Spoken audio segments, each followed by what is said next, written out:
एक बात ध्रुव जी के ये चरित्र से हमें सीख लेना चाहिए, ध्रुव जी महाराज की कथा से ये हमको ग्रहण कर लेना चाहिए कि हम मंदिर तक जा रहे हैं, हम भगवान शिव को जल चढ़ा रहे हैं, हम भगवान का भजन कर रहे हैं, हम भगवान का कीर्तन कर रहे हैं, हम भगवान का मंत्र जाप कर रहे हैं, हम भगवान का स्मरण कर रहे हैं।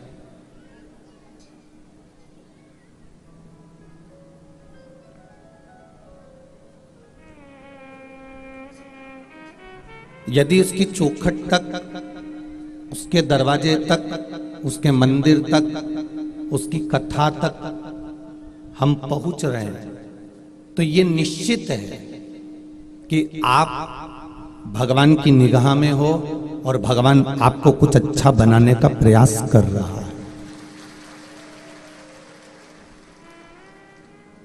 यदि हम उसकी चौखट तक जा रहे हैं, यदि हम उसके द्वार तक जा रहे हैं, यदि हम उसकी कथा तक जा रहे हैं, यदि हम उसके चौखट तक पहुंच रहे हैं, हम उसके दरवाजे तक यदि पहुंच रहे हैं, तो ये अपने भीतर ये भाव आ जाना चाहिए कि हम उसकी दृष्टि में हैं, हम उसकी निगाह में हैं।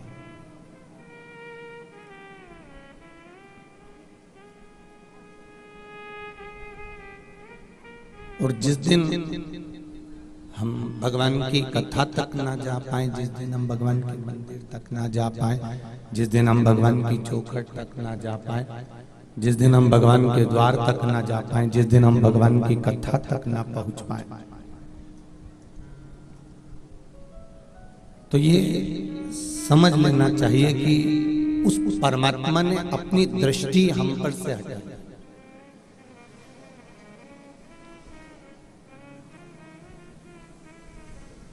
एक बच्चा जब माँ पिता पास में होते हैं तो बच्चा टेबल पर चढ़ता है, कुर्सी पर चढ़ता है और कूदता है। क्या बच्चे को भय नहीं है? बच्चे को भय है कि मैं गिर जाएगा, लग जाऊंगा, ये भय बच्चे को रहेगा। परंतु माता पिता अगर वहां पर विराजमान हैं, माता पिता अगर वहां पर मौजूद हैं, माता पिता अगर वहां पर हैं, तो बच्चा टेबल पर से कूदता है, कुर्सी पर से कूदता है, पलंग पर से कूदता है, और वो बच्चा कहीं ना कहीं किसी ना किसी रूप में कूद रहा होता है, क्योंकि उसको ये भान है कि मेरे माता पिता मेरे पास में है।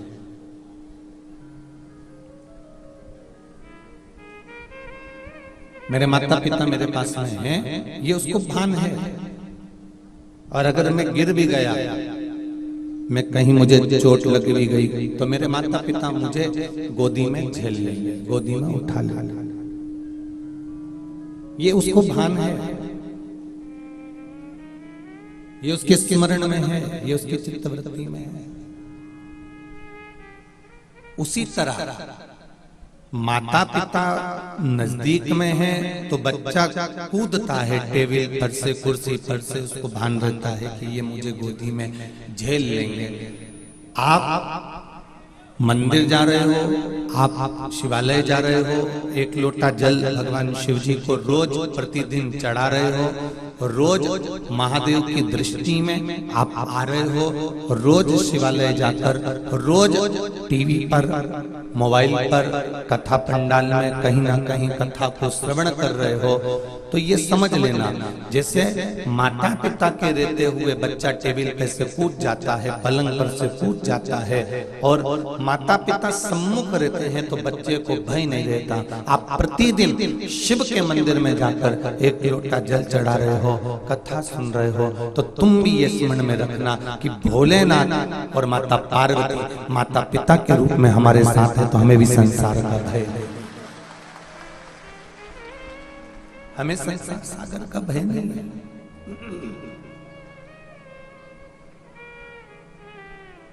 इस संसार सागर से फिर हमें भय से मुक्त होकर रहना।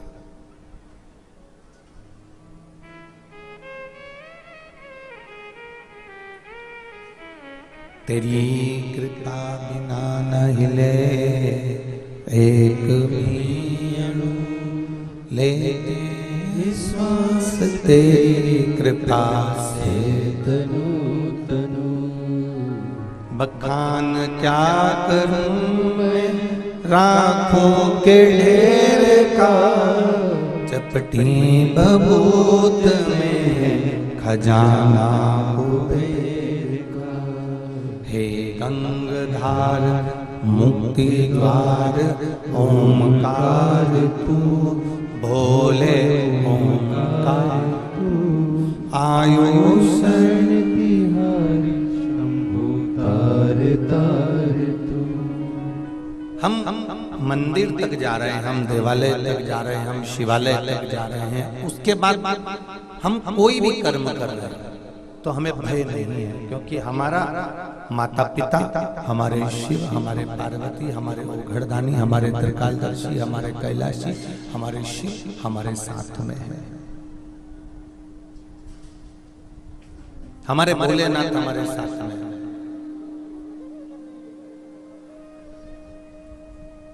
शिव कथा कर रही है। माता प्रसूति के यहां से ध्रुव जी महाराज जो सीख कर गए थे, जो उन्होंने स्मरण करा था, जो प्राप्त किया था, उस प्राप्त करने के बल पर उन्होंने भगवान विष्णु को प्राप्त किया। कथा के पंडाल में जब भी आप कथा सुनने के लिए आए, कथा के पंडाल में जब भी कथा श्रवण करने के लिए आए, या टीवी के सामने आप 1 बजे से 4 बजे तक या 2 बजे से 5 बजे तक जब भी विश्व महापुराण की कथा को आप श्रवण करें, तो आपके भीतर यह भान होना चाहिए कि हम जो ग्रहण कर रहे हैं उसमें से थोड़ा अपनी जिंदगी में हम उतारे।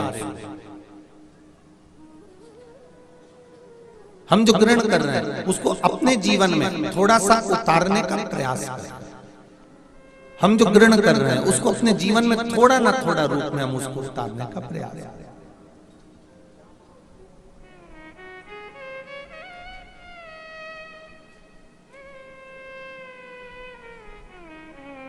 एक बड़ी सुंदर कथा का वृतांत शिव महापुराण में आता है।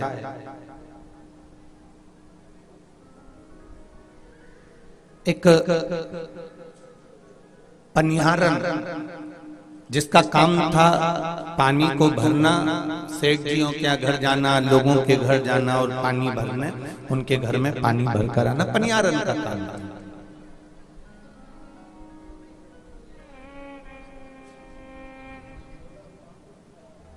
और बड़ी विचित्र पनिहारन थी। ये जितने ग्रामीण लोग बैठे हैं, पुराने लोग बैठे हैं, जितने भी बुजुर्ग लोग बैठे हैं, इनके स्मरण में होगा, पहले एक लंबा डंडा बांस बांधा जाता था और उसमें आगे इधर 2 पीपे लटका देते थे, पीछे 2 पीपे लटका देते थे। जिसने देखा होगा बुजुर्गों ने, उनके स्मरण में होगा। पीछे भी लोहे का या पीपा लपट, इसमें लकड़ी लगी होती थी, वो पीपा पीछे लटका रहता था, आगे भी लटका रहता था, कांवड़ जैसे।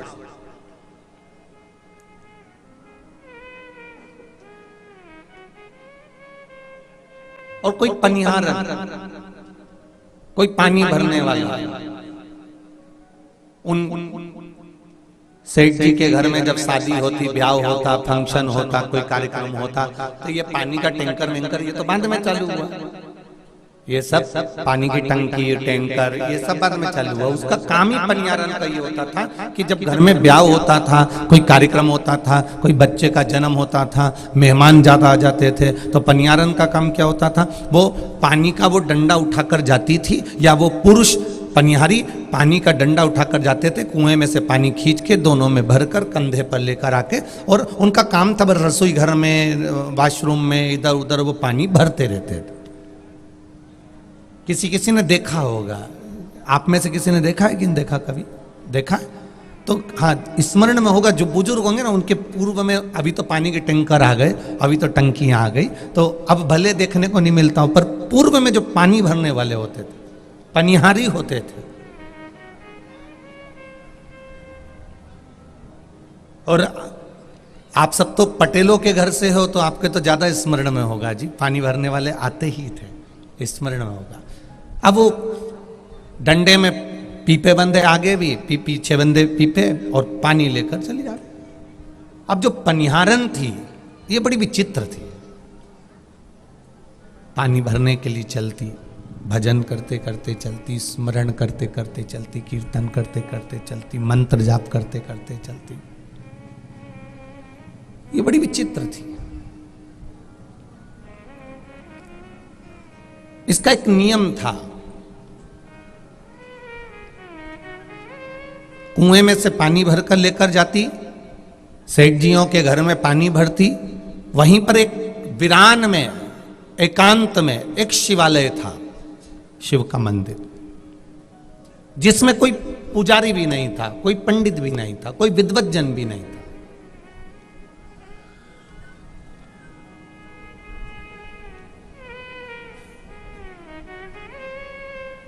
कई कई शिवालय, शिवलिंग, कई कई शिव मंदिर ऐसे रहे हैं। आप लोगों के स्मरण में होगा, शिव पुराण जब नहीं चालू हुई थी उससे पहले जितने भी शिवालयों का आप दर्शन करेंगे, कई शिवालय आपकी जिंदगी में ऐसे मिले होंगे जो शिवालय में ताला ही डला रहता था, जो शिवालय में कोई नहीं जाता था। केवल शिवरात्रि पर, सावन महीने में, या कभी कोई भूले चूके सोमवार के दिन लोग चले जाते थे। ऐसे कई शिवालय थे। ऐसे एक दो शिवालय नहीं थे, ऐसे कई शिवालय थे।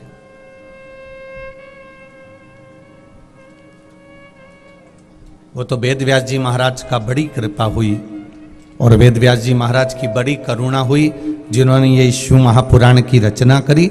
और वो शिव महापुराण की रचना करी और जनमानस तक वो शिव पुराण पहुंच गई, तो शिवालयों में भी भक्तों का जमावड़ा चालू हो गया, भक्तों का जाना प्रारंभ हो गया।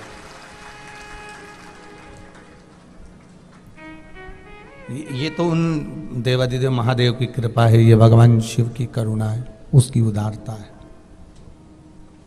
अब पनिहारन पानी लेकर जाती, शिवालय एकांत में शिव मंदिर था। अब उस शिव मंदिर में कोई जाता ना जाता, बस वो अकेला शिवलिंग वहां पर।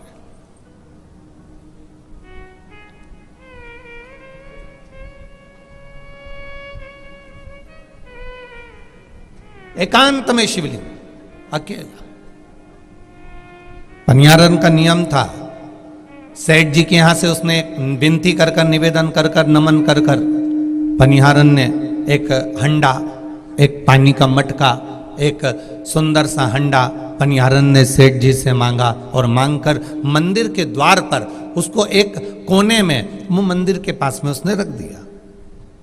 अब मंदिर के पास में रखा, और पनिहारन क्या करती, कुएं में से पानी लेकर आती और पानी लाती, सेठ जी के यहाँ जाती तो थोड़ा थोड़ा पानी उस मटके में, उस हंडे में डालती हुई चली जाती।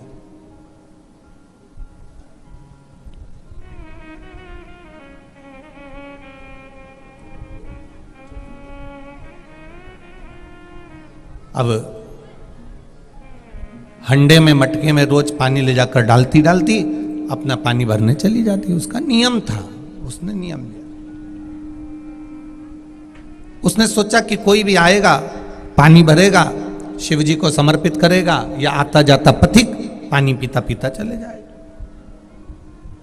अब कितना सुंदर विचार उसकी बुद्धि में, उसके चित्त में आया कि वो पनिहारन पानी के हंडे में पानी डालती और चली जाती। कोई शिव जी को चढ़ा देता, कोई पी लेता, कोई अपने आनंद में उसको ग्रहण कर लेता। तो ये उसने हंडे में पानी भरना प्रारंभ कर दिया।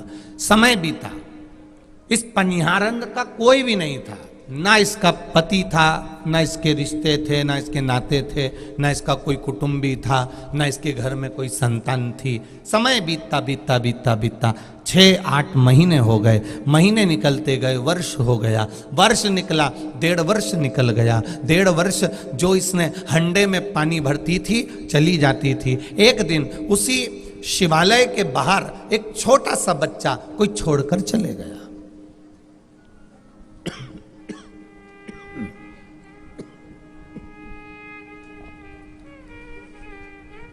शिवालय के बाहर छोटा सा बच्चा कोई छोड़कर चले गया, और शिवालय के बाहर जब छोटा सा बच्चा कोई छोड़कर गया, पनिहारन ने उस बच्चे को देखा और पनिहारन उस बच्चे को गोदी में उठाई। सबको आवाज लगाया पनिहारन ने, सबको चिल्ला चिल्ला कर कह रही है किसकी संतान है, किसकी औलाद है, किसका छोरा है, किसका छोरा है, किसका छोरा है। सबको आवाज लगा रही, सबको कह रही। कोई उस बच्चे को लेने के लिए नहीं आया, कोई उस बच्चे को प्राप्त करने के लिए नहीं आया।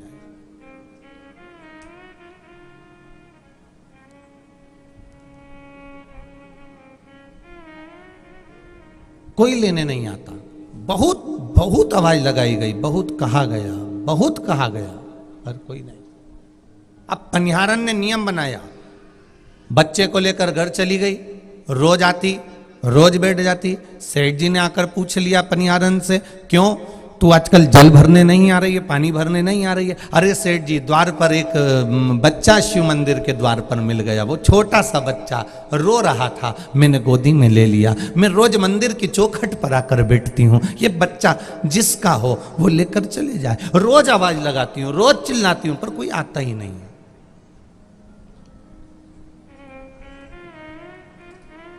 सेठ जी ने एक बड़ी सुंदर बात कही पनिहारन से, पनिहारन सुन,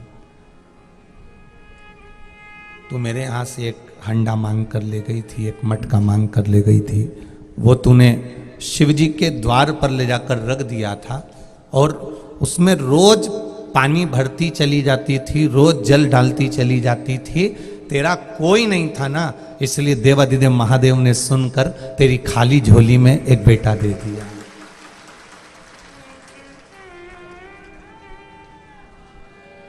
ये कैसे कृपा करता है ये वही जान सकता है।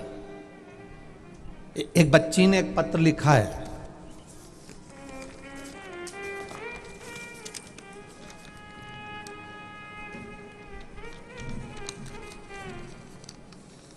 उज्जैन नगरी से हूं, क्रिस्टल मकवाना मेरा नाम है। मेरे पिता का नाम महेश मकवाना है, माता का नाम गायत्री मकवाना है। कहीं बैठी हो तो हाथ हिलाइएगा, कहीं बैठी हो तो दोनों हाथ अवश्य हिलाइएगा।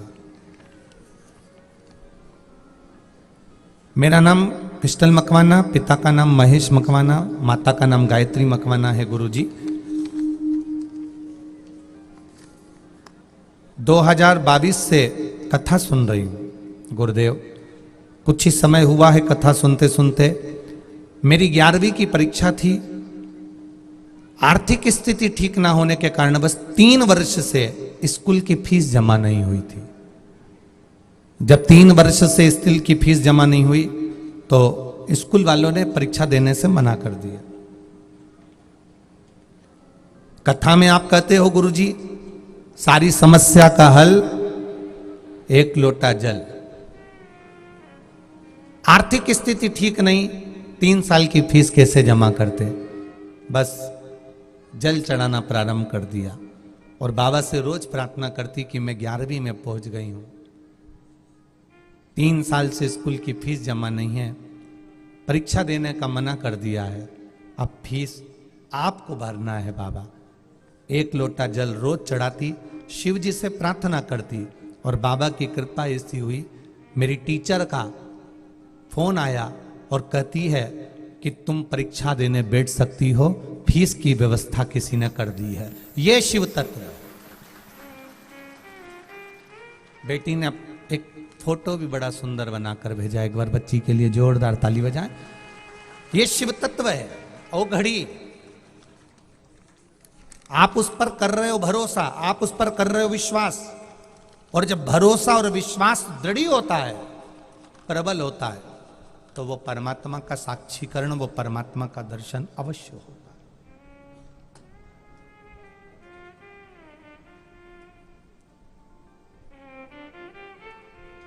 तुम्हारे गांव में, तुम्हारे नगर में, तुम्हारे शहर में किसी ने पशुपति व्रत करा हो, मोहल्ले में अगर 10 लोगों ने पशुपति व्रत करा हो तो हो सकता है कि 1 या 2 लोग या 3 लोगों का कार्य नहीं हुआ हो। वो हो सकता है किसी कारणवश फाइल मोटी हो तो धीरे धीरे पन्ना पलटने में भगवान भोलेनाथ को देरी लग रही हो, पर मेरा विश्वास करता है जो दिल से करता है मेरा महादेव दिल से देता भी है, ये निश्चित है। जो दिल से करा जिसने, उसको दिल से दिया है, उसने कमी नहीं रखता वो। खाली नहीं छोड़ता। खाली न जाता कोई दर से तुम्हारे, खाली न जाता कोई दर से तुम्हारे। मैं भी खड़ी हूँ नन्ही बाहें पसारे, मैं भी खड़ा हूँ नन्ही बाहें पसारे।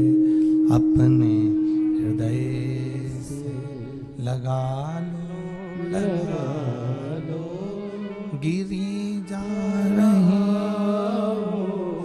उठा लो, उठा। भगवान की भक्ति में जो डूबता चले जाता है, भगवान के स्मरण में जो डूबता चले जाता है, परमात्मा उसको संभाल लेता है।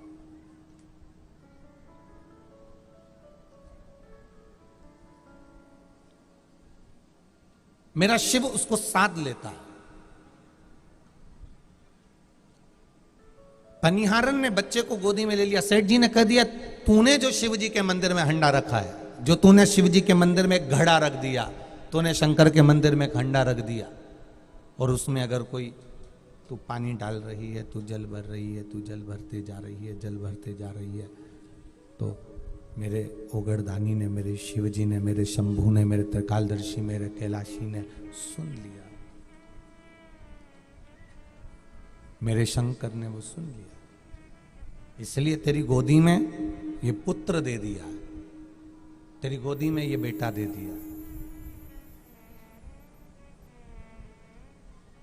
अब तू इस बेटे को रख ले।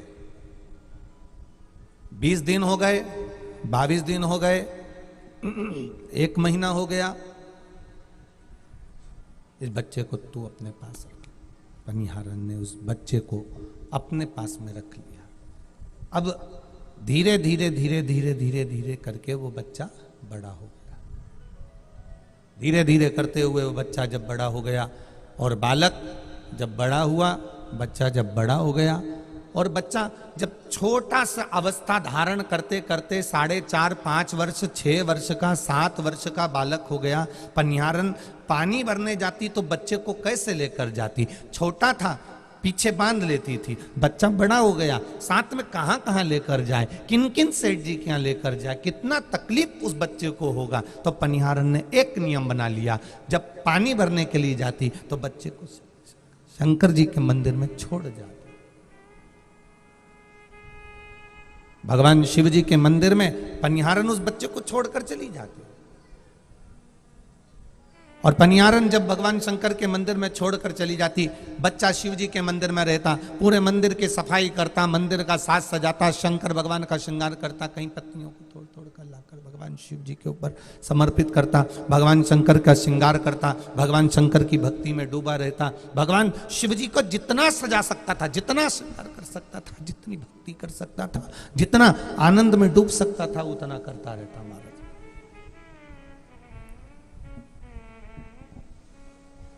जितनी कर सकता था उतना करता।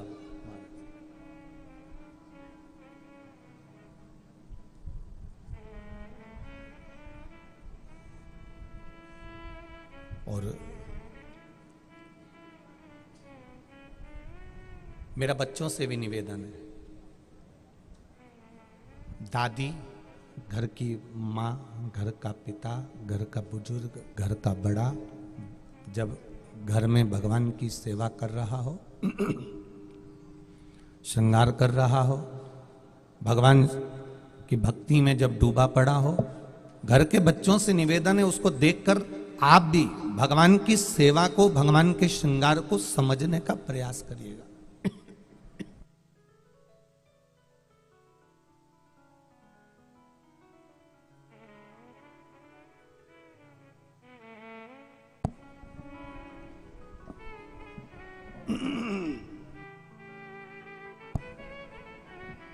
शंभु शरणे पड़ी मांगो घड़ी रे घड़ी, दुख काटो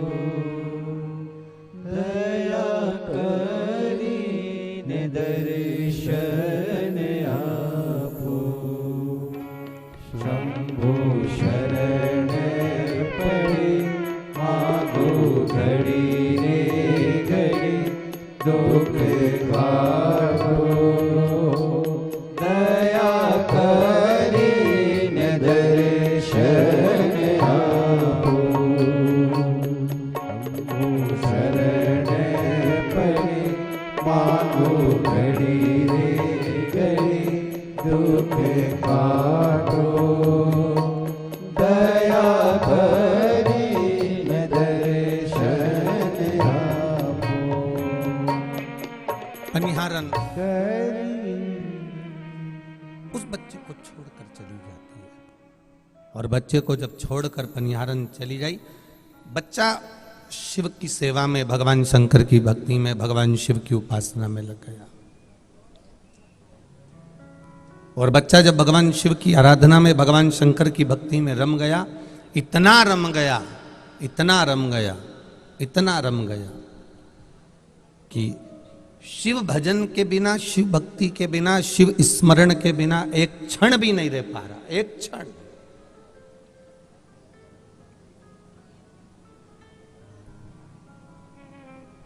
एक घड़ी भी वो शिव भक्ति के बिना नहीं रह पा रहा। जब एक घड़ी भी वो शिव भक्ति के बिना नहीं रह सकता, पनिहारन आती, बच्चे को लेकर चली जाती। समय ऐसा बीतता गया, ऐसा बीतता गया कि पनिहारन बच्चे को मंदिर में छोड़ती, केवल लेकर चली जाती। बच्चा दिन भर भूखा रहता, दिन भर कुछ भी भोजन नहीं करता, कुछ भोजन ग्रहण नहीं करता। बच्चा जब बिल्कुल भी भोजन ग्रहण नहीं करता, पनिहारन को लगा कि ये रोज घर पर आता नहीं, भोजन ग्रहण करता नहीं, बड़ा छोटा सा बालक है, कितना कष्ट भोग रहा होगा, कितनी तकलीफ आ रही होगी, कितना दुख हो रहा होगा, कितनी कष्ट, कितना दुख, कितनी तकलीफ आ रही। अब विचार किया, सोचा क्या करा जाए। पनिहारन ने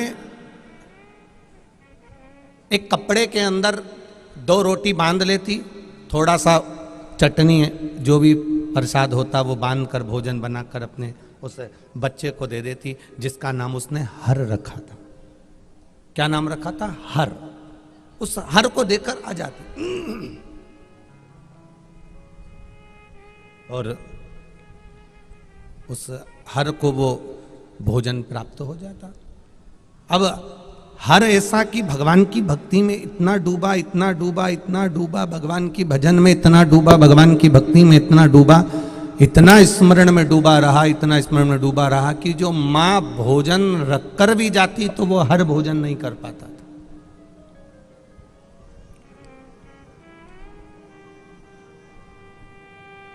अगर मान लो वो भोजन रखकर चली भी जाती तो वो भोजन नहीं कर पाता, क्योंकि भक्ति में इतना डूबा हुआ था, वो भजन में इतना डूबा हुआ था। अब एक दिन माँ ने देखा कि बच्चा बड़ा दुर्बल हो गया, बड़ा दुबला सा दिख रहा है, बड़ा दुर्बल सा दिख रहा है, बड़ा दुबला और बड़ा दुर्बल दिख रहा है। माँ ने पूछ लिया, हर तू भोजन नहीं करता क्या? तो भोजन ग्रहण नहीं करता क्या? हर ने अपनी माता के चरणों को प्रणाम कर कर कहा, माँ शंकर जी की सेवा में लगा रहता हूं ना, उनकी सेवा में लीन रहता हूं ना, तो मुझे भूख भी नहीं लगती। माँ का हृदय क्षुब्ध हो गया कि छोटा सा बच्चा और ये भोजन तक ना करे, शिव जी की सेवा में लगा हुआ है।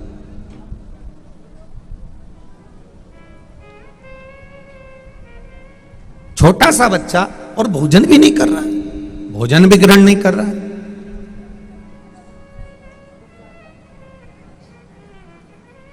विचार किया, मां ने कहा, कल से भोजन अगर मैं देकर जाऊंगी तो नियम भोजन में अपने हाथों से तुझे कराकर जाऊंगी। बड़ी बड़ी सुंदर चरित्र है ये हर का, बड़ा सुंदर चरित्र है ये पनिहारन का। आप अपनी जिंदगी में इसको थोड़ा सा उतारने का प्रयास करोगे तो एक आनंद की अनुभूति होगी। मैं अपने हाथों से भोजन करा कर जाऊंगी, मैं अपने हाथों से भोजन देकर जाऊंगी।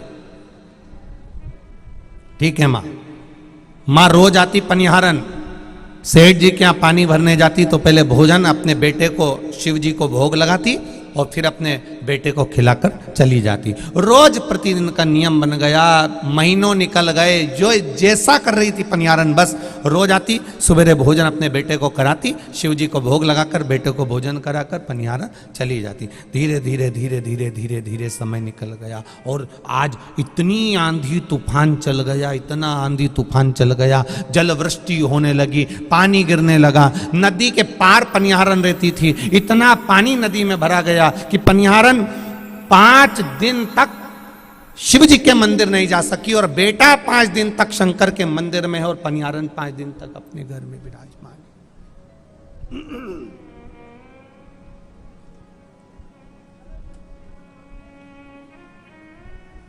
मंदिर में बेटा है, घर में मां है, बीच में नदी उफान भरकर बह रही है, नदी उफान भरकर बह रही है।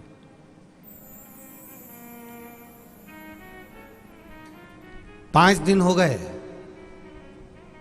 हर बच्चे ने 7 वर्ष के 5.5, 6, 7 साल के उस बच्चे ने एक अन्न का निवाला मुख में नहीं रखा।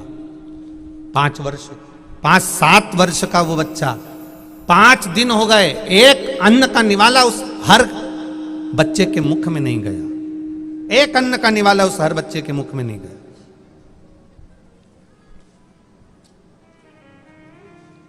देखा शंकर भगवान का कैलाश धाम, जो हर बालक शिव जी के मंदिर में सेवा करता था, वो शंकर जी का शिवालय हिल रहा है।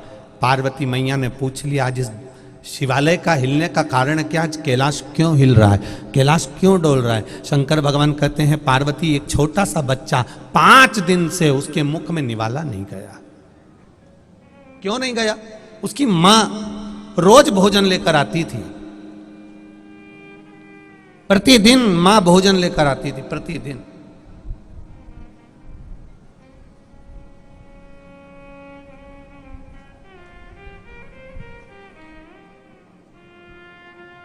और प्रतिदिन मां जब भोजन लेकर आती, प्रतिदिन मां जब भोजन लाती तो इसको खिलाती।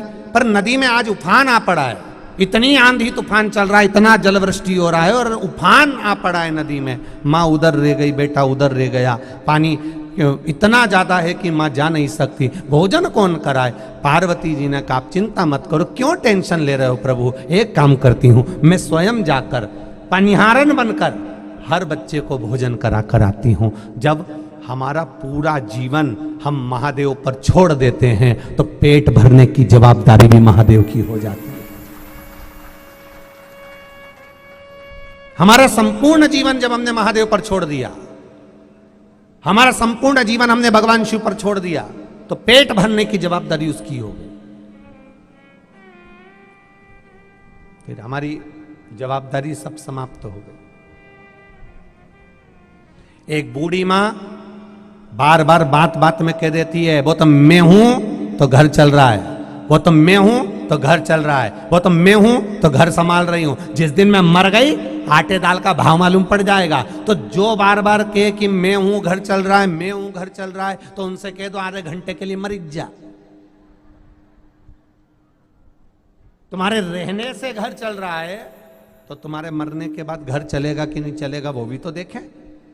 शिव महापुराण की कथा कहती है, हमको लगता है दुकान हम चला रहे हैं, हमको लगता है घर हम चला रहे हैं, हमको लगता है परिवार हम चला रहे हैं, हमको लगता है समाज के लिए हम नहीं करेंगे तो कोई नहीं करेगा, हमको लगता है दुनिया के लिए हम नहीं करेंगे तो कोई नहीं करेगा। शिव महापुराण की कथा कहती है, वो तो भगवान ने तुमको निमित्त बनाया है इसलिए तुम कर रहे हो, नहीं तो तुम्हारे जैसे ढेर पड़े हैं, उस शिव के भक्त ढेर पड़े। कभी अहंकार में ना फूलिए। मिट्टी, मानव और मंत्र, ये तीनों छोटे नहीं होते हैं, लोग इनको छोटा मानते हैं। मिट्टी, मानव और मंत्र, ये कब प्रबल होकर तुम्हारे सामने आ जाए कोई भरोसा नहीं होता। जो मिट्टी तुम्हारे पांव के नीचे है, जो मिट्टी तुम्हारे पैर की धूल है, एक दिन वही मिट्टी तुम्हारे मरने के बाद तुम्हारे ऊपर आकर पड़ जाती है। जो मिट्टी पांव की धूल है, जो मिट्टी पैर की धूल है, तो मिट्टी, मानव और मंत्र कभी छोटे नहीं होते। मिट्टी जो पैर की धूल कहलाती है, पांव में रहती है, वो तुम्हारे मरते ही तुम्हारी छाती पर, तुम्हारे मुख पर आकर पड़ जाती है। और मानव, जिस मनुष्य को हम छोटा समझते हैं, ये कुछ नहीं कर सकता, कुछ नहीं कर सकता, जिसको लोग धिक्कार देते हैं, जिसको लोग ठोकर मार देते हैं, जिसको लोग अपशब्द कहकर भगा देते हैं, जिसको लोग ताना देकर भगा देते हैं, एक ना एक दिन वही तुम्हारे सामने कुछ कर कर दिखाकर सामने खड़ा मिलता है। मिट्टी, मानव और मंत्र, जिस मंत्र को हम भजना नहीं चाहते, जिसको हम बोलना नहीं चाहते, हमें राम नाम नहीं लेना, हमें कृष्ण नाम नहीं लेना, हमें शिव नाम नहीं लेना, जिस मंत्र को हम भजना नहीं चाहते, जिसका हम भजन नहीं करना चाहते, जिसका हम स्मरण नहीं करना चाहते, जिस नाम को हम लेना नहीं चाहते, तुम्हारे मरते समय भी तुम्हारे परिवार वाले तुमसे कहते हैं अब राम राम बोल लो, अब भगवान का नाम बोल लो, अब भगवान का भजन कर लो। वो मंत्र तुम्हारे मृत्यु के बाद भी तुम्हारे सिर पर घूमता रहता, उस मंत्र का स्मरण।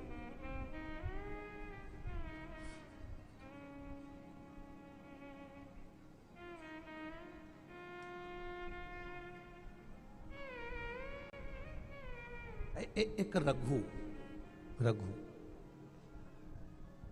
उसका नाम रघु था, पर इतना व्यस्त रहता, इतना व्यस्त रहता, 24 घंटे काम में लगा रहता, कभी भगवान का भजन नहीं करता था वो।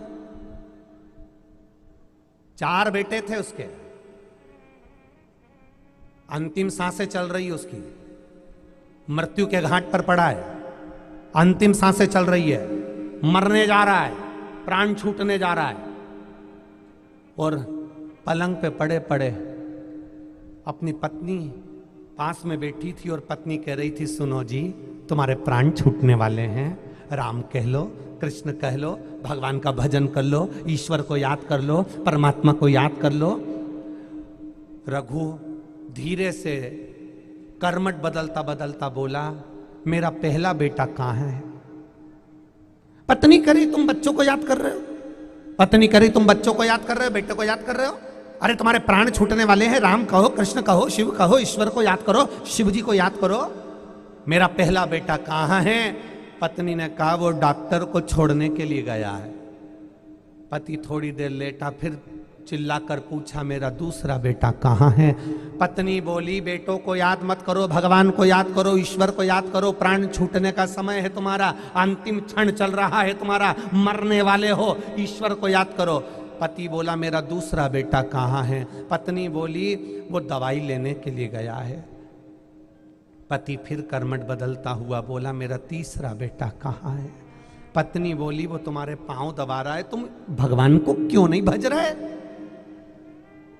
तुम राम को क्यों नहीं भज रहे? तुम कृष्ण को क्यों नहीं भज रहे? शिव को क्यों नहीं भज रहे?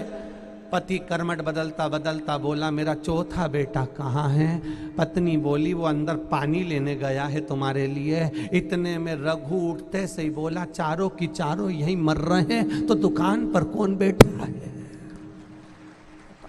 मरने जा रहा, प्राण छूट रहे हैं, अंतिम श्वास चल रही है, और याद क्या आ रही है? बोलो रे देपालपुर वालों, जरा बोलो, दुकान याद आ रही है। कई लोग ऐसे बैठे होंगे, वो सोच के बैठे हैं, अभी तो कमाने की उम्र है, अभी तो खाने की उम्र है, अभी तो घूमने की उम्र है, अभी तो ये उम्र है, जब बुढ़ापा आएगा तब भगवान का भजन कर लेंगे। जैसे जैसे बुढ़ापा बढ़ते चले जाता है, भगवान का भजन कम हो पाता है, भगवान से लगन कम लग पाती है, और चाबी से और छोरा छोरी से और भोजन में और घर में छुपकली जैसा प्रेम बढ़ जाता है। छुपकली को देखा तुमने? छिपकली, उस छिपकली को भगाओ वापिस बल्ब के पास पीछे छुप कर बैठ जाए। छिपकली को भगाओ वापिस मरकन्नी के पीछे, ट्यूबलाइट के पीछे छुप कर बैठ जाए। छिपकली को भगाओ वापिस दरवाजे के पीछे छुप कर बैठ जाए। कौन है ये छिपकली? कभी अनुमान लगा कर देखना, गरुड़ पुराण को अच्छे से पढ़कर देखना कि छिपकली का जन्म किसको मिलता है। जो सत्संग नजदीक में हो रहा हो, घर के पास में भजन हो रहा हो, मंदिर घर के पास में हो, सत्संग घर के पास हो रहा हो, कथा भागवत शिव पुराण रामायण गीता तुम्हारे घर के पास हो रही हो, जो अपना घर छोड़कर 1 मिनट के लिए भी सत्संग में नहीं जाता, उसका अगला जन्म छिपकली का हो जाता और उसी घर में चिपक जाता है। तो तुम आज घर पर जाकर लड्डू बनाकर खाना, क्योंकि 84 लाख योनि में एक योनि है छिपकली की, तो तुम छिपकली नहीं बनोगे, पड़ोसन बन सकती है। तो तुम्हें प्रसन्न होने की बात है कि मैं छिपकली नहीं बन सकती, क्योंकि मैं भगवान की भक्ति में डूबी हूँ, मैं भगवान के भजन में डूबी हूँ, मैं भगवान के मंत्र में डूबी हूँ, मैं भगवान के स्मरण में डूबी हूँ, मैं भगवान के संकीर्तन में डूबी हूँ।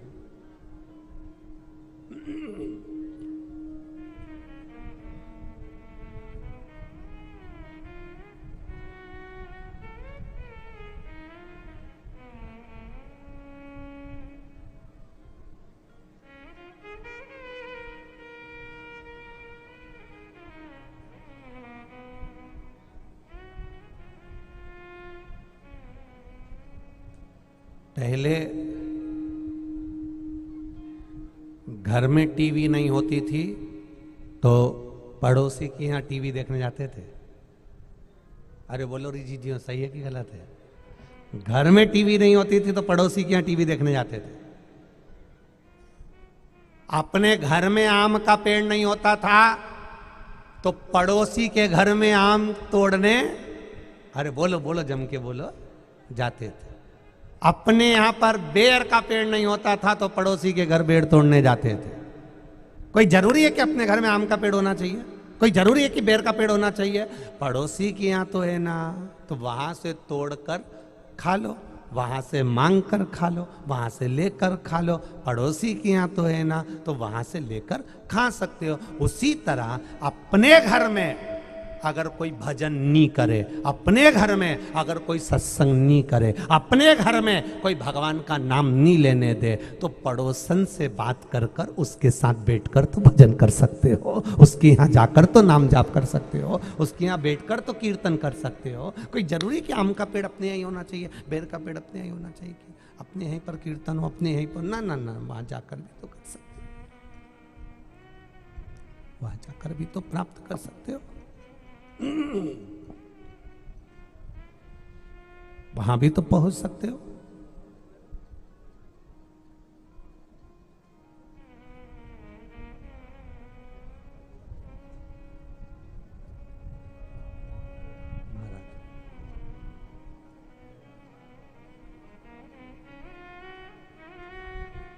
घर में नहीं होता भजन। वो मालवा के संत श्री नागर जी महाराज का एक सुंदर वृत्तांत, वो चरित भजन गाते हैं ना, घर में नहीं होवे भजन गुरु जी तेरे पास बुला लेना, आश्रम के पीछे हो मारी झोपड़ी बना दे। नहीं हो घर में भजन, नहीं हो सत्संग, नहीं हो संकीर्तन, नहीं हो मंत्र जाप, नहीं हो स्मरण घर में, तो हम क्या बाहर जाकर नहीं कर सकते? कर सकते हैं भगवान का भजन, कर सकते हैं मंत्र जाप, कर सकते हैं नाम जाप, कर सकते हैं स्मरण।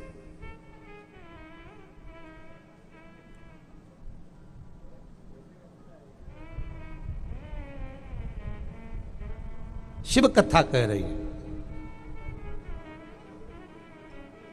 शिव महापुराण की कथा कर रही है। मिट्टी पैर में रहती है, दुनिया के लोग भले रोंदे उसको, कब मिट्टी तुम्हारे ऊपर आ जाएगी कोई भरोसा नहीं है। जिसको दुनिया ने धुतकारा, जिसको दुनिया ने लड़कारा, अपशब्द कहे, ताने दिए, ठोकर लगा दी, लात मार दी, फेंक दिया, उस मनुष्य ने भी एक दिन उन्नति पाली, एक दिन तरक्की पाली, तुम्हारे सामने आकर खड़ा है। मिट्टी को, मानव को और मंत्र को भगवान के नाम को कभी छोटा मत समझना। ये बड़े से बड़ा है, कभी भी उछल कर तुम्हारे सामने आ सकता है, कभी भी आ सकता है।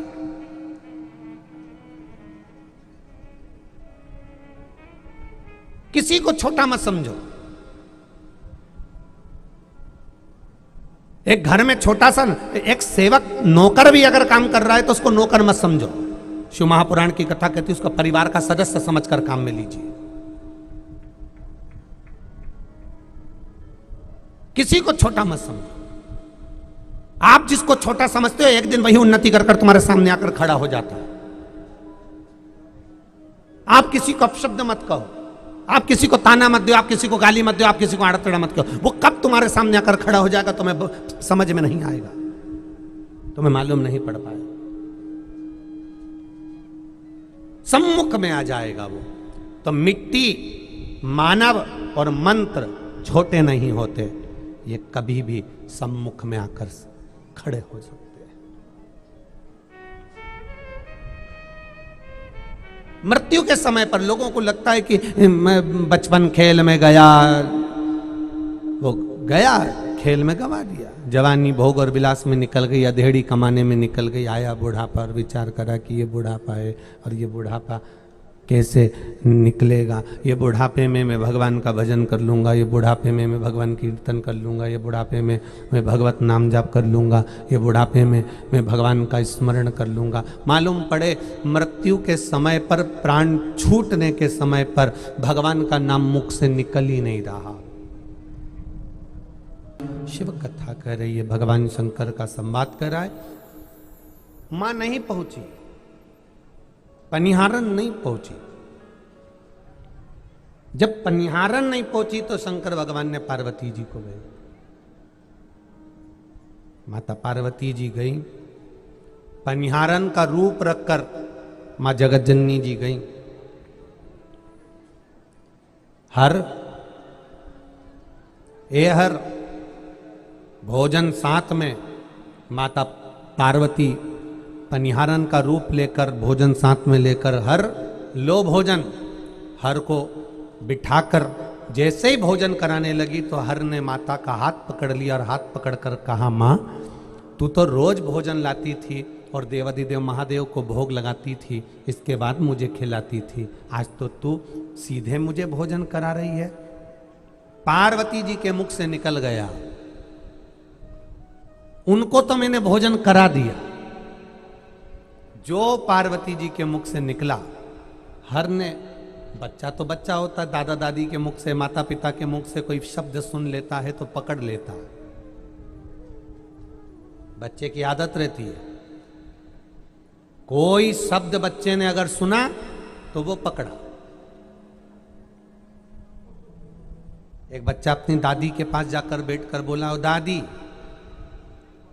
ओ दादी। दादी बोली क्या है? एक बार टें बोलना, टें। दादी बोली ये टें क्या होता है? दादी प्लीज तू एक बार पहले टें बोल, ऐसा बोल टें। दादी बोली मैं नहीं बोलूंगी, पहले बता तू टें क्यों खिलवा रहा है। नहीं दादी तू टें तो बोल। दादी ने मना कर दिया।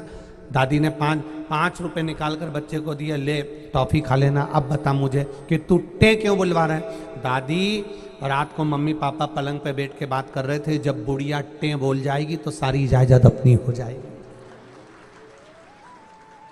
देपालपुर वालों तुम ध्यान रखना, तुम मत बोल देना रे। बच्चे जो सुन लेते हैं उसको पकड़ लेते हैं, वो छोड़ते नहीं है बच्चे। और बच्चे जब छोड़ते नहीं उस बात को, पकड़ कर रख लेते हैं, बच्चे पकड़ते हैं।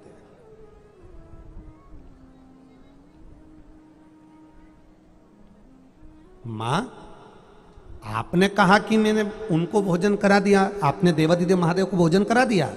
हाँ करा दिया। मां, आपने भोजन करा दिया? हाँ, तो आप तो अभी मंदिर आई हो, फिर आपने भोजन कब करा दिया? इनका पत्र लेकर दे दो बाबू, पत्र ले लो उनका और लाके दे दीजिए। भोजन करा दिया? हाँ, तो भोजन, मां शिव मंदिर तो ये है फिर तूने कहां भोजन करा दिया? पार्वती जी के मुख से निकल गया, मैंने तो भोजन करा दिया। अब पार्वती जी का हाथ पकड़ा, अम्मा नहीं, पहले तू बता, तूने देवादिदेव महादेव को कहां भोजन कराया? तब शिव जी ऊपर से देख रहे थे, मां नीचे भोजन, प्रेमवश हाथ को बालक हर पकड़ा हुआ है। मां तूने ये बता कि भोजन कब कराया? तूने भोजन कराया तो कराया, कब कराया? तो भोजन कराया कब तूने? भोजन कब कराया?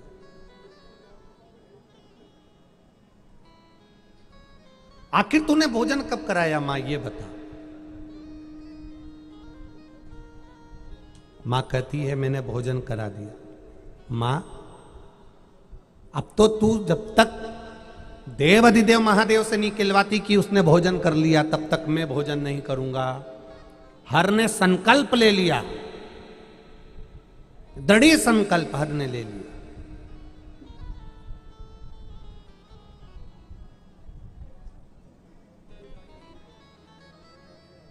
और इतना भारी संकल्प जब हर ने लिया, इतना भारी संकल्प जब हर ने लिया, तब पार्वती जी ने शिव जी को याद करा।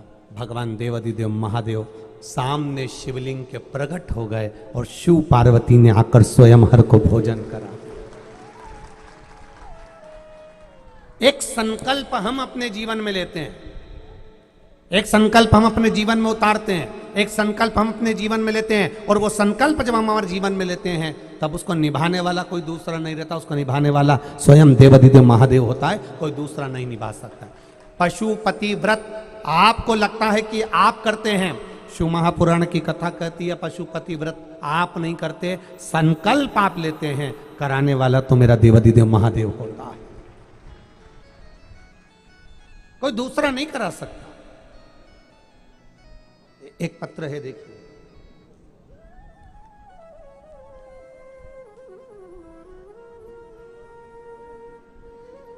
मैं प्रीति बिड़ला, सुदामा नगर इंदौर में रहती हूं। कहीं बैठी हो प्रीति बिड़ला, कहीं बैठी हो तो हाथ हिलाइएगा। मैं प्रीति बिड़ला, सुदामा नगर इंदौर, आप ही हैं? दोनों हाथ हिला दो एक बार ऐसे।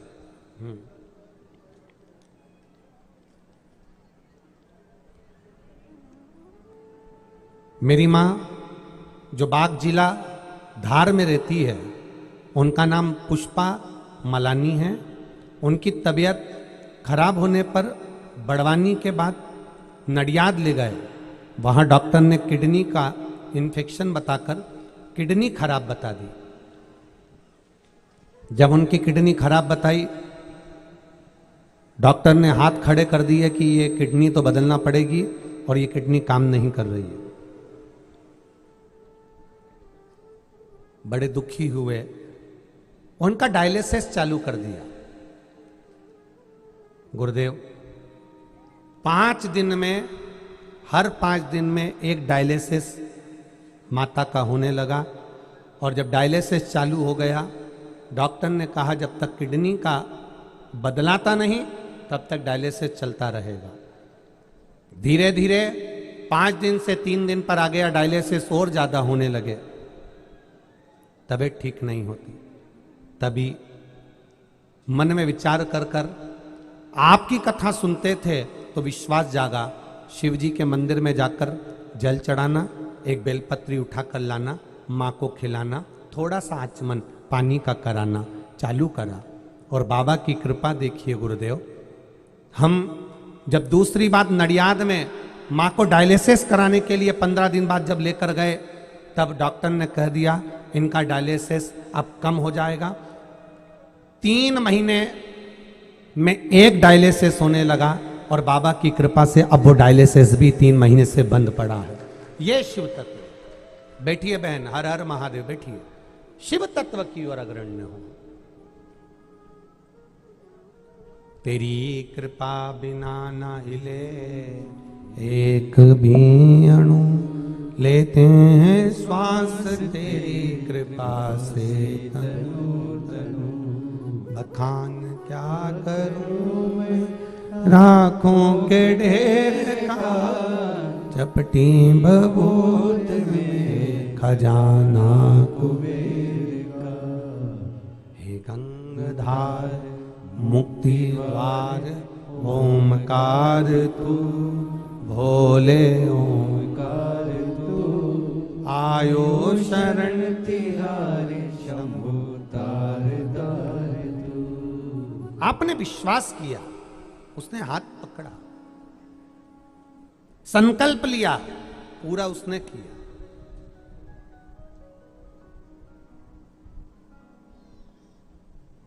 संकल्प आपने लिया, पूरा उसने किया।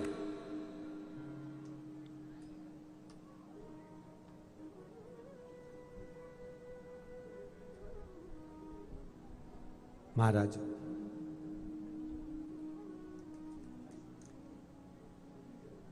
सुनीति ने पूछ लिया ध्रुव जी से, तू अपनी बुआ के घर गया था तो तूने क्या प्राप्त करा? ध्रुव जी महाराज कहते हैं, मां पहले मुझे यह बता कि मेरे पिता का नाम क्या है।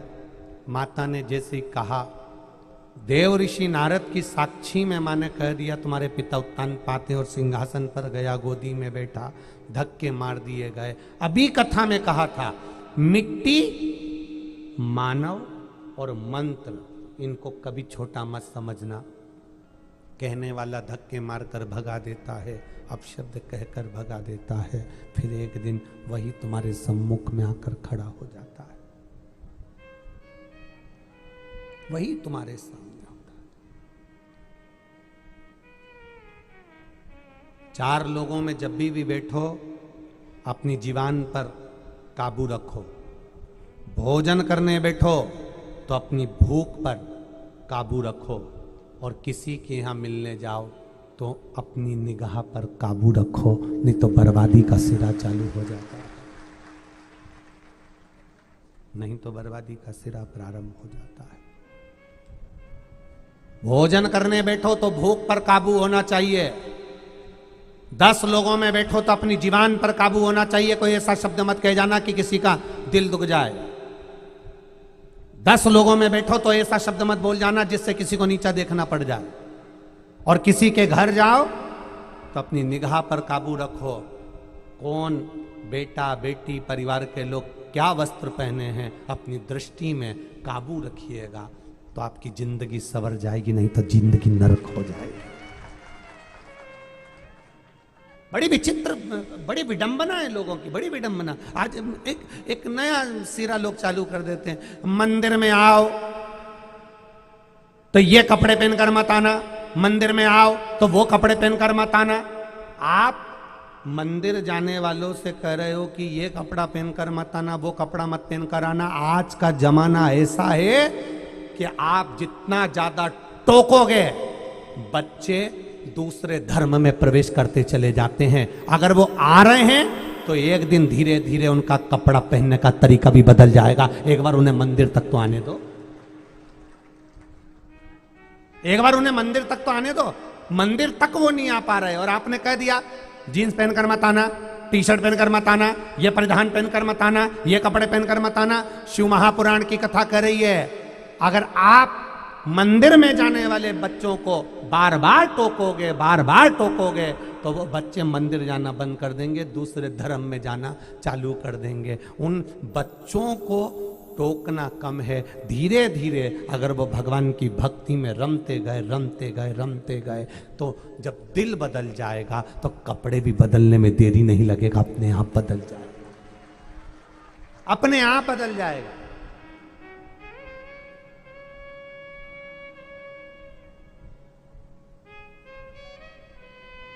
आज कोई कह रहा था कि हमारे उधर एक मंदिर है, वहाँ पर उन्होंने हमें बहुत टोकते हैं कि तुम ऐसे कपड़े पहन के मंदिर मत आया करो, तुम स्कूल की ड्रेस में मंदिर मत आया करो, तो तुम ऐसे मंदिर मत आया करो। हमारा निवेदन है, बच्चा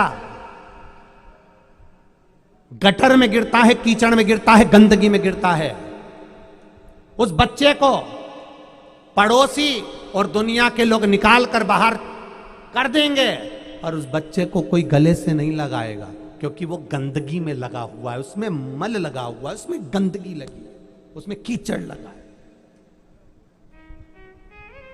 बच्चा कितने भी खड्डे में गिर जाए, गंदगी में गिर जाए, बच्चा कितना भी गंदा हो जाए, उसको दुनिया का कोई व्यक्ति अपने कलेजे से नहीं लगाएगा। सगे रिश्तेदार भी उसको अच्छे कपड़े पहनने वाले भी अपने कपड़े से नहीं चिपकाएंगे। पर माँ और बाप एक ऐसा होता है, अपने कपड़े नहीं देखता, बच्चा कितना भी गंदा हो गया हो उसको गले से लगा ही लेता है। वो माँ बाप होते हैं।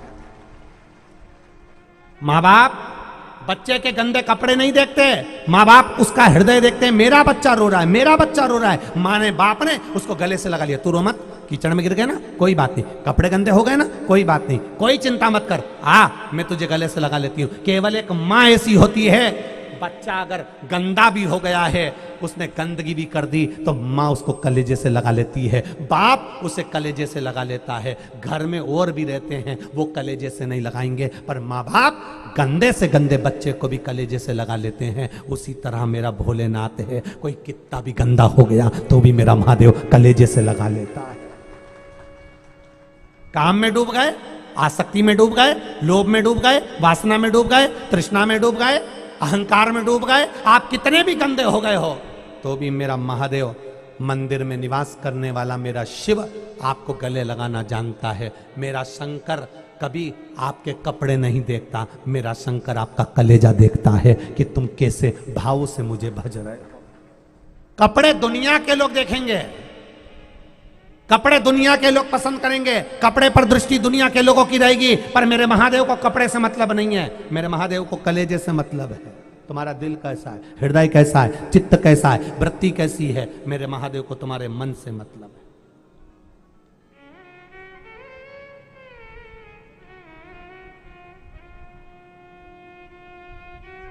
कौन सा कपड़ा पहनूं कि मैं सुंदर लगूं, कभी कभी विचार कर लिया करो कि मैं कौन सा भजन गाऊं कि परमात्मा को अच्छी लगूं। कभी कभी ये भी मन में सोचा करो।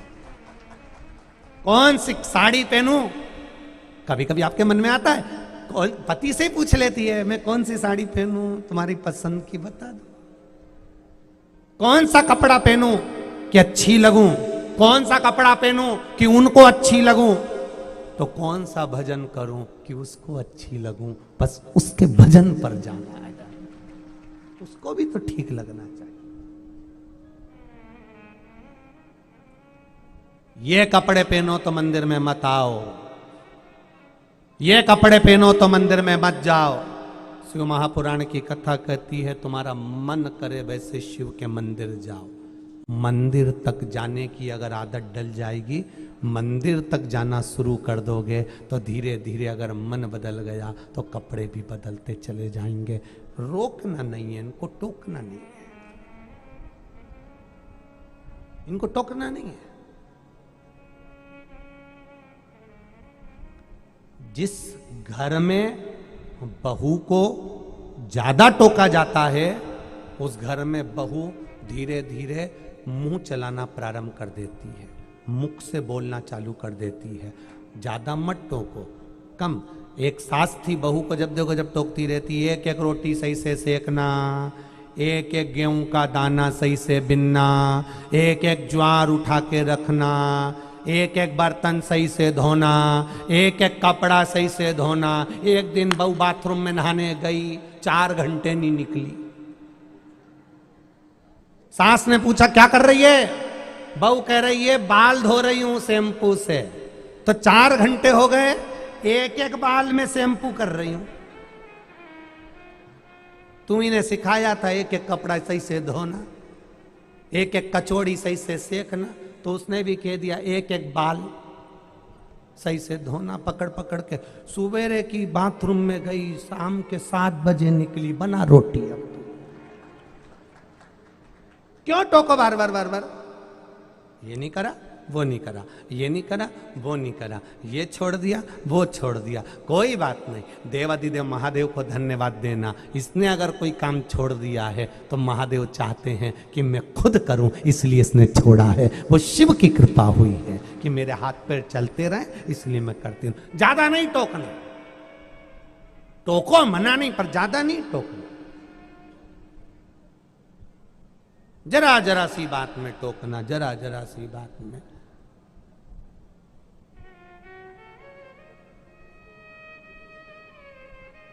कितना कितना सिखाओ। एक माँ अपने बच्चे को सिखा के लेकर गई, देख रिश्तेदार के यहाँ जा रहे हैं, कोई भी खाने का सामान आए बिल्कुल ध्यान रखना, थोड़ा सा लेना और बाकी का रख देना, ऐसा इज्जत खराब मत करना, एकदम खा जाए। अब तुम बच्चे को कितना ही सिखा लो, वो चले जरूर जाता है और फिर बाद में मम्मी को भी देखता रहता है।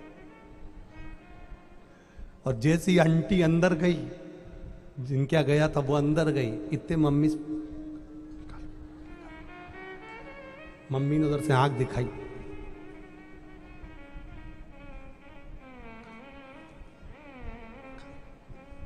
अब मम्मी इतना में तो बस उसने रसगुल्ला उठाया और चुप। अब भजन करने वाले को रोकोगे कब तक रोकोगे? स्मरण करने वालों को रोकोगे कब तक रोकोगे? कीर्तन करने वालों को रोकोगे कब तक रोकोगे? कथा सुनने वालों को रोकोगे कब तक रोकोगे? मंदिर जाने वाले को रोकोगे तो कब तक रोकोगे? इनको जाने दो, इनके हृदय में शिव को समाने दो, फिर भक्ति का आनंद अपने आप फैलता जाए। ना रोकिएगा। बोल बम का नारा है, बाबा एक साथ। आपका विश्वास दृढ़ होना चाहिए, आपका भरोसा दृढ़ होना चाहिए। क्या सीखा तुमने? ध्रुव जी महाराज को धक्के मार कर निकाल दिया और ध्रुव जी महाराज सुनीति के पास जाकर रोते हुए कहते हैं, मैंने जो सीखा है वो विश्वास सीखा है। देव ऋषि नारद से पूछा, सबसे जल्दी राजी होने वाला देवता कौन सा है? जो सबसे जल्दी राजी हो जाए वो देवता बता दो। तो कहा सबसे जल्दी राजी होता है तो देवादिदेव महादेव होता है, एक लोटा जल चढ़ाओ और राजी हो जाता है। पर ध्रुव जी ने कहा मेरा दिल तो भगवान नारायण में लगा है, फिर मैं महादेव को कैसे रिझाऊं? तो नारद जी ने कहा नारायण में, ब्रह्मा में और शिव में कोई अंतर नहीं है। इसलिए शिव जी की आरती में गाते हैं, ब्रह्मा विष्णु सदा शिव जानत। जिसमें विवेक नहीं है वो इनमें भेद कर सकता है, पर जिसमें विवेक है वो ये जानता है कि ब्रह्मा भी शिव है और विष्णु भी शिव है, सब में शिव समाया है। श्वास में शिव है, जब तक श्वास है तब तक शरीर है, जब श्वास निकल जाती है तो केवल शव रह जाता है। जिसने जान लिया कि शंकर के बिना कुछ नहीं है, वो पहचान गया कि शिव शिव है। वो पहचान गया कि देवादिदेव महादेव देवादिदेव महादेव। जरा सा दुख आया, आंखों से आंसू झड़ने लगे, रो रो कर मरने से अच्छा है हंस हंस कर दुनिया को और जला दो, और जला दो। रो रो कर मरने से अच्छा है प्रसन्न रहो। दुख आया है कटेगा, तकलीफ आई है मिटेगा, रोग आया है जाएगा, कष्ट आया है मिटेगा। समय सब आएगा जब जाएगा, समय की अवस्था में सब आएगा जाएगा, आया है जाएगा।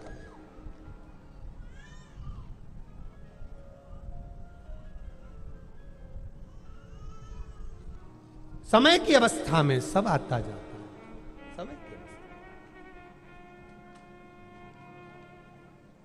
आपका विश्वास जब दृढ़ होगा, आपका भरोसा जब दृढ़ होगा, अपने आप कार्य सफल, अपने आप। ध्रुव जी महाराज ने देवऋषि नारद से पूछकर भगवान की अविरल भक्ति में लग गए, भगवान के भजन में लग गए। ऐसा भजन ध्रुव जी महाराज ने करा, ऐसा भजन ध्रुव जी महाराज ने करा, ऐसी भक्ति ध्रुव जी महाराज ने करी, ऐसी भक्ति करी। देवलोक बैकुंठ लोक सब हिरने लगा। उस भगवान विष्णु को प्रकट होने लग पड़ा और कहा मांग तुझे क्या चाहिए? बस कुछ नहीं, मेरी बुआ ने कहा था भगवान मिले तो उससे कुछ मत मांगना, केवल उसके सिवाय। तो मेरी बुआ ने मुझसे कहा था क्या मांगू मैं तुमसे? कुछ नहीं मांगना, मुझे केवल तुम्हारी गोदी में बैठना है। काय में बैठना है? गोदी में बैठना है। अब जिसकी संतान नहीं, जिसकी औलाद नहीं, जिसकी कोई संतान नहीं, और वो किसी की औलाद को, किसी की संतान को गोदी में लेकर बैठ जाए या गोदी ले ले, तो सारी जायदाद का हिस्सेदार होता है कि नहीं होता? बोलो री जीजिए, बोलो जम के बोलो जरा, होएगा ना? सारी जायदाद का हिस्सेदार बन जाएगा। अब भगवान शिव जी के यहाँ संतान, भगवान ब्रह्मा जी के यहाँ संतान, भगवान विष्णु के यहाँ जब संतान का सुख नहीं, तो फिर अब ध्रुव जी महाराज कह रहे हैं कि मेरी बुआ ने कहा था, देवऋषि नारद ने भी मुझसे कहा था, भगवान मिलेंगे तो क्या मांगेगा। मेरी बुआ ने कहा था जब भगवान मिले तो वैभव मत मांगना, धन मत मांगना, दौलत मत मांगना, सत्ता मत मांगना, क्योंकि ये दौलत, ये सत्ता, ये वैभव, ये जायदाद, ये संपदा तो एक दिन सब छूट जाएगी। अगर मांगना तो भगवान को खुद को मांग लेना। मुझे भगवान आपकी गोद में बैठना है। भगवान विष्णु सोच में पड़ गए, इसको गोद में बिठाऊंगा, ये मेरी गोदी में आ गया। गोदी में अगर आ गया तो इसको कुछ मांगने की जरूरत ही नहीं पड़ेगी। जब गोदी आ गया तो पूरी जायदाद का हिस्सेदार बन गया। फिर मांग कर करेगा क्या ये? कोई कोई बहुत चतुर होते हैं, बहुत चतुर। छोरा छोरी वालों के यहाँ जब संबंध होता है ना, बहुत चतुर लोग मिलते हैं, बहुत। एक छोरा वाला छोरी वाले के यहाँ गया, देखो साहब, सगा जी, बियाई जी साहब, समधी जी, हमें कहीं नहीं चाहिए, एक रत्ती भर सामान नहीं चाहिए, हमारे यहां सब है। देखो हमारे यहां फ्रिज भी है, टीवी भी है, सब है, पर तुम अगर टीवी दोगे तो अपनी छोरी को दोगे, हमारे यहां सब है।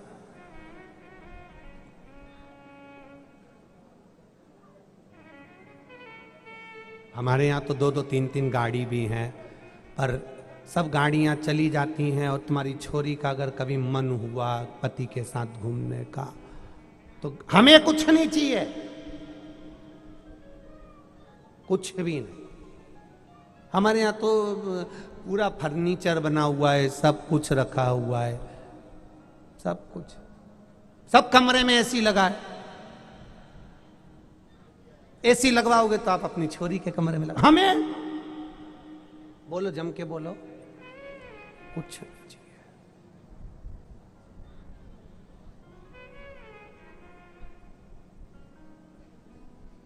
हमें कुछ नहीं चाहिए, कुछ।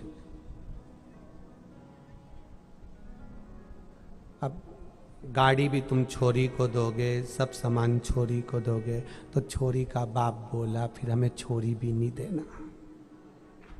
हाथ जोड़े, सब छोरी को देना है तो छोरी को हम यही नहीं दे देंगे, तुम तो जाओ बियाई जी, श्रीफल लो, अपने घर जाओ। ना, शिव महापुराण की कथा कर रही है। मांगना बाबा से तो मांगना तो इतना मांगना कि देना हो तो दीजिए, जन्म जन्म का साथ दे दीजिए, और कुछ भी नहीं,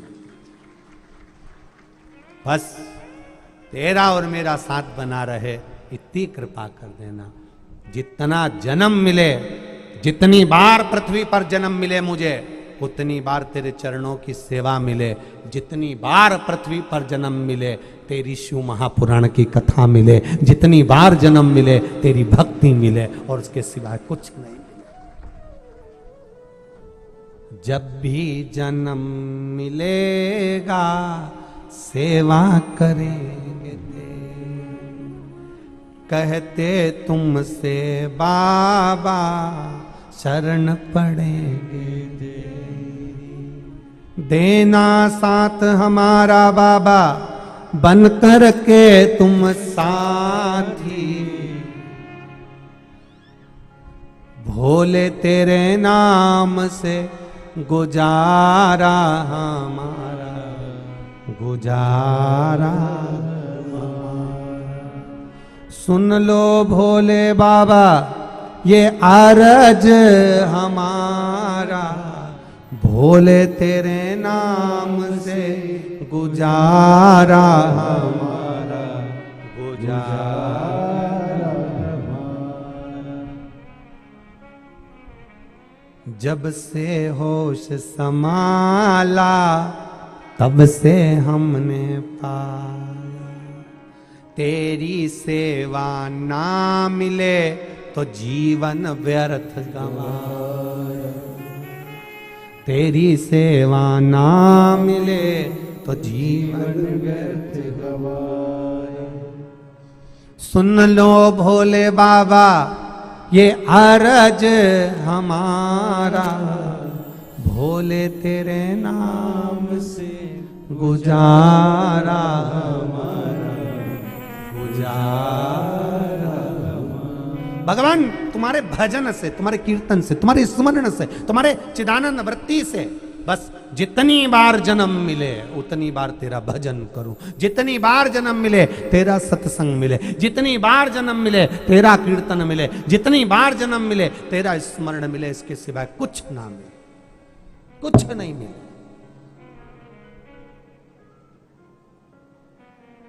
महाराज एक पत्र आया, देखिए।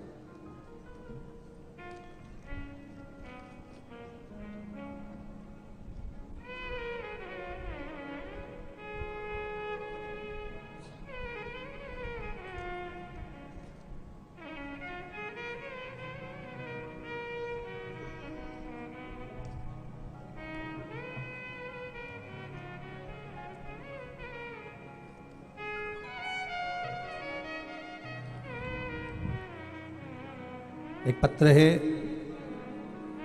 गुरुजी मैं सपना राजेश तंवर, मैं धामनोद जिला धार से आई हूं। 13 वर्ष के बाद, पहले 13 वर्ष पहले एक संतान थी, पर उसके बाद कोई संतान नहीं थी। डॉक्टरों ने भी मना कर दिया था कि संतान नहीं होगी अब तुमको। 13 वर्ष के बाद बाबा की कृपा से मैंने पशुपति व्रत किया और शिव जी से मांगा, तो बाबा की कृपा से मेरे घर में एक संतान की प्राप्ति 13 वर्ष के बाद हुई है। एक बार जोरदार ताली बजाएं। बच्चे को थोड़ा सा ऊंचा कर दीजिए, थोड़ा सा ऊंचा कर दो। हर हर महादेव। एक पत्र और बड़ा सुंदर आया। मैं हीना भाटिया इंदौर से आई हूं। कहीं बैठी हो तो हाथ हिलाइएगा। हीना भाटिया इंदौर, आप ही हैं? दोनों हाथ हिला दीजिएगा एक बार। मैं हीना भाटिया इंदौर से। मेरे भोले बाबा की कृपा का क्या बखान करूं। उनने हमें वो दिया जिसके लिए हम हर द्वार गए और हर जगह की दवाई भी खाई, पर वो हमें मिला कुबेर भंडारी की कृपा से प्राप्त हुआ। हम हमारे माता पिता के 5 भाई बहन हैं, सभी के विवाह हो चुके थे और हमारे यहाँ सभी भाई बहनों के मिला के 6 बेटियां ही बेटियां थीं और पुत्र की प्राप्ति किसी के यहाँ नहीं थी। गुरुदेव, कभी कभी मन में ऐसा लगता था, कुछ लोग ताना दे देते थे, अपशब्द कह देते थे कि 5 भाई बहन हैं और सभी के यहाँ पर बेटियां ही बेटियां हैं, कोई पुत्र नहीं। ताना देने वाला ताना दे ही देता था। बाबा की कृपा ऐसी हुई गुरुदेव कि बाबा की कृपा से हम कुबेर भंडारी के चरणों में विनय कर कर आए, पाथरी पूजन कंकर रखकर पूजन कर कर आए और उनके आने के बाद जब गर्भ ठहरा तो हमारे यहाँ पर 2 पुत्र रत्न की प्राप्ति हुई है। बाबा को हम नमन करने के लिए। श्री शिवाय नमस्तुभ्यम। बच्चे आए साथ में, ऊंचा कर दीजिए उनको। हर हर महादेव। बैठिए, विराजिए। श्री शिवाय नमस्तुभ्यम। शिव तत्व की प्राप्ति हो।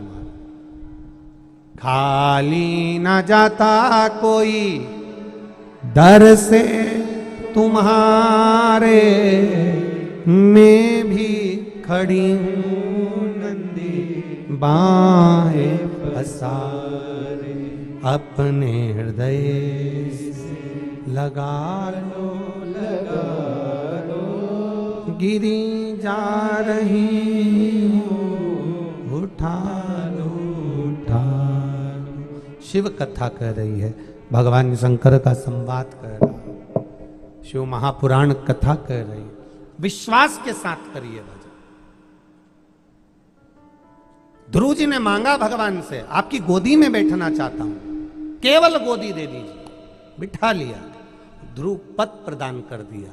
जब ध्रुव पद प्रदान हो गया तब भगवान विष्णु ने कहा, सुनो ध्रुव, यज्ञ अनुष्ठान पूजन अर्चना सबकी साक्षी ध्रुव तारा देव। सबकी साक्षी ध्रुव तारा देगा।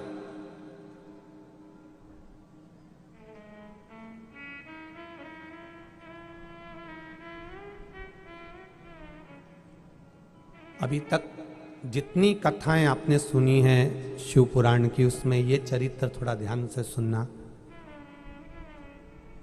माता प्रसूति ने अपने भतीजे ध्रुव जी से कहा था, अपने लिए बाद में मांगना, पहले संसार के सुख के लिए सर्वे भवन्तु सुखिना, पहले संसार के सुख के लिए मांगना। ध्रुव जी को अपनी बुआ का शब्द ज्ञात रहा, अपनी बुआ का शब्द ज्ञात रहा ध्रुव जी महाराज को। विष्णु पुराण में लिखा है, कुर्म पुराण में वर्णन मिलता है और नरसिंह पुराण के अंदर वर्णन मिलता है, और कभी मौका मिल जाए तो ब्रह्म वेवर्त पुराण को भी पढ़कर देखना, उसमें वर्णन मिलता है। ध्रुव जी महाराज को माता प्रसूति का स्मरण आया, अपनी बुआ का स्मरण आया, और बुआ का स्मरण आते से ही, माता प्रसूति का स्मरण आते से ही ध्रुव जी महाराज से भगवान विष्णु ने कहा, सुनो ध्रुव जी, तुम ध्रुव तारे के रूप में विराजमान रहोगे, साक्षी दोगे दान पुण्य धर्म संकीर्तन सत्संग की। ध्रुव जी महाराज आनंद पा गए। तब ध्रुव जी ने माता प्रसूति से जो शंकर भगवान का गुणगान सुना था, उसके आनंद में ध्रुव जी ने कहा, आपने कहा कि मैं साक्षी दूंगा सारे दान पुण्य धर्म की संकीर्तन सत्संग की, आपसे केवल इतना और मांगना चाहता हूं, मैं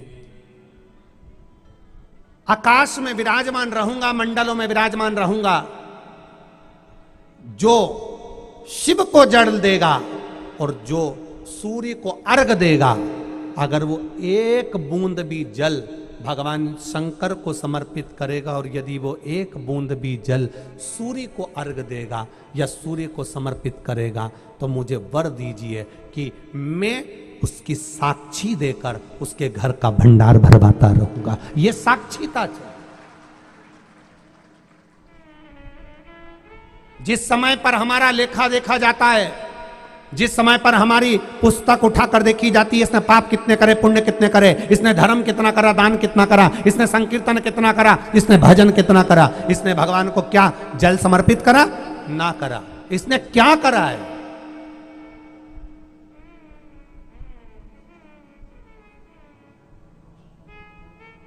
भाई, परिवार वाले, कुटुंब वाले, समाज वाले, रिश्तेदार, तुम कैसे भी हो, तुम कितने भी दिल के साफ हो, तुम कितने भी मन के पवित्र हो, पर रिश्तेदार, पैसे वाले, समाज वाले, कुटुंब वाले तुम्हारे पीछे कभी नहीं चलेंगे। ये जब भी चलेंगे तो पैसे वाले के पीछे ही चलेंगे।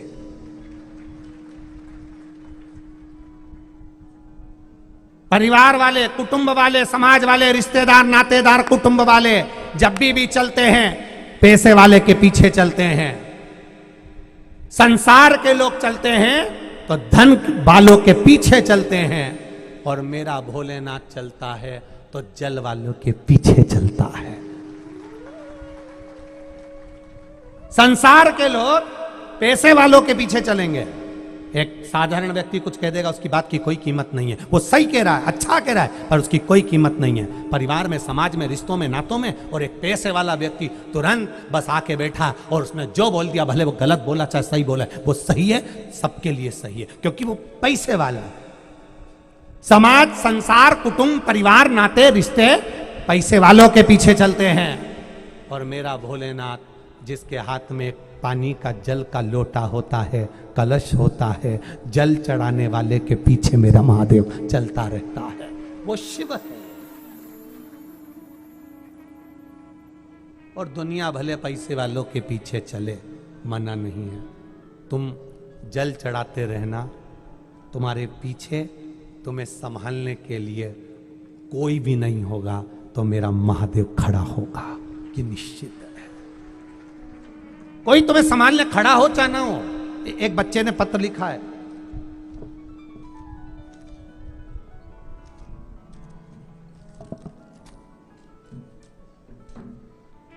रंजित लोधी, रंजित लोधी कहीं बैठे हो तो हाथ हिलाइएगा। आप ही हैं? दोनों हाथ हिला दो ऐसा एक बार। मेरा नाम रंजित लोधी है। हम कालानी नगर इंदौर में रहते हैं। हमने आपकी कथा, उज्जैन वाली कथा टीवी पर सुनी। बाबा देवाधिदेव महादेव की कृपा, हमारा कोई कामकाज नहीं था। आप कहते हो मेहनत करने में पीछे मत हटना, संकल्प लेकर अगर कुछ भी आगे बढ़ोगे तो वो पूर्ण जरूर होगा। कोई काम नहीं था, किराए के मकान में रहते हैं गुरुजी, कोई विशेष कार्य नहीं है हमारे पास। विचार करा, करें तो करें क्या गुरुदेव। आपकी कथा सुन सुनकर इतना विश्वास जाग गया ना शंकर जी के ऊपर, इतना विश्वास जाग गया कि ऐसा लगता है वो हाथ पकड़ लेगा, संभाल लेगा। किराए के मकान में रहते हैं गुरुदेव, बहुत संघर्ष की जिंदगी जी रहे थे। पर आप कहते हो कि काम कोई छोटा नहीं होता, बस कर्म करना और भोलेनाथ का संग एक लोटा जल चढ़ाते हुए पकड़ कर चलना। गुरुजी, कुछ भी काम नहीं था तो बाजार से थोड़ा सा फूल लेकर फूल घर घर देना चालू कर दिया, और बाबा की कृपा से आज ये स्थिति है कि 500 घर हम फूल देने जाते हैं और 500 घर फूल पत्ती देकर आते हैं, तो वो हमको कुछ देते हैं, तो हमारा घर और हमारा परिवार अब चलने लगा। आज यहां संकल्प लेने आए हैं कि बाबा ऐसी कृपा कर दे कि आप कहते हो हम ही फूल देने जाते हैं, हम पत्ती देने जाते हैं, तो बाबा से एक संकल्प लेने आए हैं कि ऐसी कृपा कर दे कि हम भी निर्माल्य विसर्जन की एक गाड़ी हम भी चलाएं और बाबा की कृपा से वो गाड़ी जल्दी से जल्दी बने। ये संकल्प आप लेकर जा रहे हैं। लोधी जी, पहले तो आपको मैं कह दूं रंजीत जी, लोधी जी, शिव कृपा जितनी भी ये लोधी समाज होती है, इस पर देवाधिदेव महादेव की बड़ी कृपा होती है, क्योंकि ये हमेशा शंकर भगवान को पुष्प अर्पण करने की विधि अपने जीवन में अर्पित करते रहते हैं। ये जीवन का एक सुख है आपका, और बाबा देवाधिदेव महादेव पूर्ण करेगा। और आप अभी निर्माल्य की गाड़ी, हम कह रहे हैं कि आप लिखे हैं इसमें कि एक गाड़ी हम क्या प्रारंभ कर सकते हैं किसी से उधार लेकर। हम आपसे कहेंगे उधार लेकर कभी देवाधिदेव महादेव का कोई कार्य मत करना। यहाँ से जाओगे, शिव जी ऐसी कृपा करेगा, विश्वास लेकर जाना, 3 महीने इंतजार करना, काम दिल से करना, गाड़ी खुद की आएगी और फिर चला। उधार लेकर कोई कार्य नहीं करेंगे। कर्जा लेकर कभी कथा मत कराओ, किसी से लेकर कभी कथा का क्रम ना करिए। और हम आपसे भी कहते हैं, बिठलेश सेवा समिति सीहोर द्वारा किसी के दरवाजे पर कोई रसीद कट्टा लेकर नहीं जाते, कोई रसीद काटने नहीं जाते, कोई दान लेने नहीं जाते। आप जो देते हैं, कथा होती है वहाँ काउंटर लगा रहता है, वहाँ दे दिया, या फिर ऑनलाइन टीवी पर जो देते हैं वो आशीष जी गुनगुना देते हैं। किसी के नहीं जाते, कभी जिंदगी में भी नहीं जाएंगे। तुम्हारे दरवाजे पर मांगने से अच्छा है महादेव के चरणों में जाकर मांगेंगे। क्यों आए तुम्हारे? निर्माल्य विसर्जन की गाड़ी बनाई कई लोगों ने, देखो नाम आए हैं। नदियों को स्वच्छ करने के लिए भारत की भूमि की जितनी पवित्र नदियां हैं, कुएं हैं, बावड़ी है, तालाब है, सरोवर है, उसका पानी साफ रहे। आने वाले समय में हमारी नदियां साफ सुथरी और पवित्र रहे, उसके लिए जो संकल्प उज्जैन से लिया गया है, उसमें सबसे पहली गाड़ी निर्माल्य विसर्जन का रथ बैजनाथ महिला मंडल बदनावर 16 तारीख को इन्होंने पहली गाड़ी का मुहूर्त कर दिया है। जोरदार ताली बजाएं, जो रविवार की रविवार चलेगी। दूसरी श्री शिखर मधु जी श्रीवास्तव, जालौन जिला, जालौन उत्तर प्रदेश, 17 तारीख कल इन्होंने एक गाड़ी का मुहूर्त उत्तर प्रदेश में कर दिया, जो कि निर्माल्य विसर्जन के लिए चलेगी। तीसरा समाज सेवी श्री दिलीप कुमार जी जायसवाल, जायसवाल परिवार, सुवासरा, मध्य प्रदेश।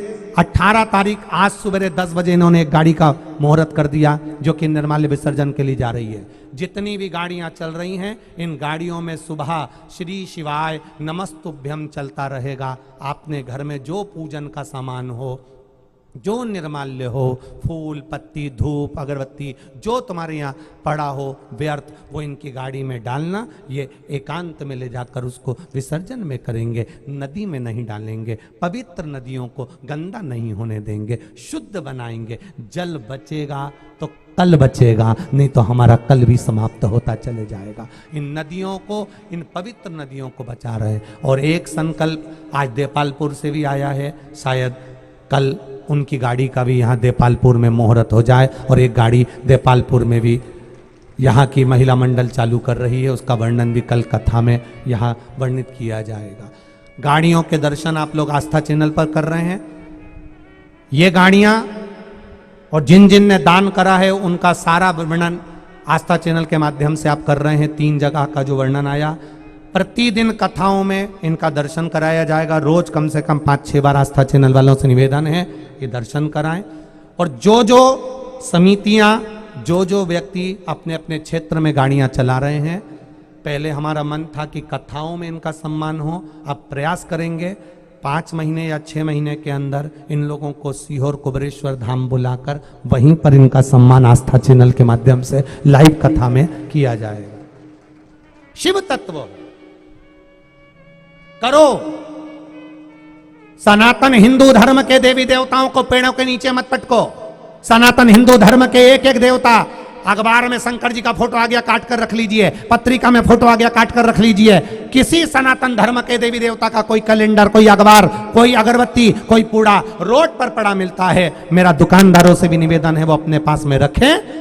निर्माल्य विसर्जन की गाड़ी निकलेगी, आप वो अखबार की कटिंग में शंकर जी के फोटो को लात में मत आने दो, महाकाल के फोटो को लात में मत आने दो, अगरबत्ती के पुड़े पर कृष्ण और भगवान के नाम को लातों में मत आने दो। उसको आप दुकानदारों से भी निवेदन है, आपके पास अखबार आए उसमें फोटो आ जाए काट के रख लीजिए, लक्ष्मी नारायण का फोटो आ जाए काट के रख लो। उसको आप जब निर्माल्य की गाड़ी आपके सामने से निकले, आपके क्षेत्र की गाड़ी निकले, उसमें आप उसको डाल दीजिए।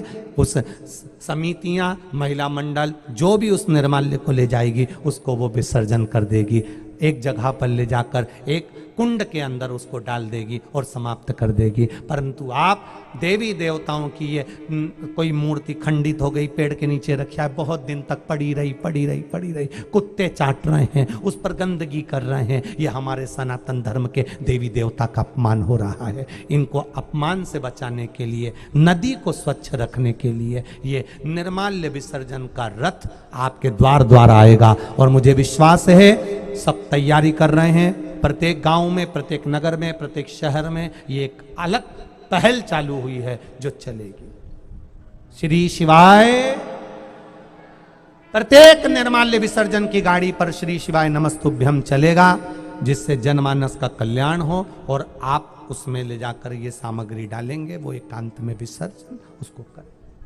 ये श्रेष्ठता हो। बहुत बहुत साधुवाद है। एक बार जोरदार ताली बजाइए जालन उत्तर प्रदेश वालों के लिए, बदनावर वालों के लिए और सुवासरा वालों के लिए। बहुत बहुत साधुवाद, जोरदार ताली बजाइए। इन्होंने बहुत अच्छी पहल, बहुत सुंदर पहल। अभी हमारे सीहोर की भी एक गाड़ी तैयार हो रही है, वो सीहोर में, सीहोर के आसपास में भ्रमण करेगी। हम ये नहीं कहते कि तुम रोज घुमाओ, हफ्ते में एक बार गाड़ी घुमाओ, मना नहीं। और उन निर्माल्य सामग्री को इकट्ठा कर कर विसर्जन करिए, एक और ले जाकर डालिए। शिव तत्व की प्राप्ति। शंभु शरणे पड़ी मांगू घड़ी रे घड़ी, दुख काटो दया करी न दर्शन। ध्रुव जी महाराज का विश्वास दृढ़ हुआ। भगवान नारायण से ध्रुव जी महाराज ने मांगा, आप मुझे ध्रुव तारा बना रहे हो, यज्ञ का, अनुष्ठान का, दान का, पुण्य का, धर्म का मैं साक्षी रहूंगा। तो मुझे वर दीजिए, ऐसा वर दीजिए अगर कोई बच्चे से बच्चा, बूढ़े से बूढ़ा भी शंकर जी के मंदिर में जाकर या घर में शंकर के शिवलिंग पर अगर भूल से भी एक बूंद भी चढ़ा देता है तो उसका फल ये ध्रुव जी कहते हैं, हे नारायण आप उसे प्रदान करेंगे, भंडार भरेंगे। भगवान विष्णु कहते हैं भूलवश भी जो शिव का गुणगान करता है उसे मिलता ही मिलता है। मैं आपसे भी पूछना चाहूंगा, इतने लोग बैठे हैं, ईमानदारी से बोलना, दिल से बोलना। कथा के पंडाल में जो लोग टीवी पर सुन रहे हैं, जितने लोग मोबाइल पर सुन रहे हैं और जितने पंडाल में सुन रहे हैं, आप जब से कथा सुनना चालू करे हैं शिव पुराण की और जब से शंकर जी का भजन या शिव जी के मंदिर एक लोटा जल चढ़ाना चालू करे, तब से तुम्हारी जिंदगी में थोड़ा थोड़ा सुख आना चालू हुआ कि नहीं हुआ? सत्य बोलना।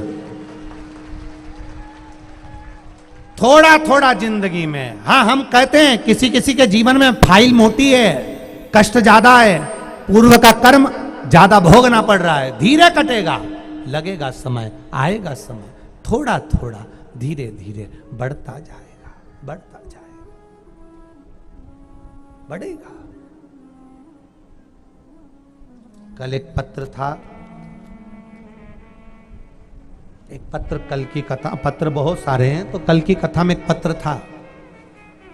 52 वर्ष की महिला, 52 वर्ष की,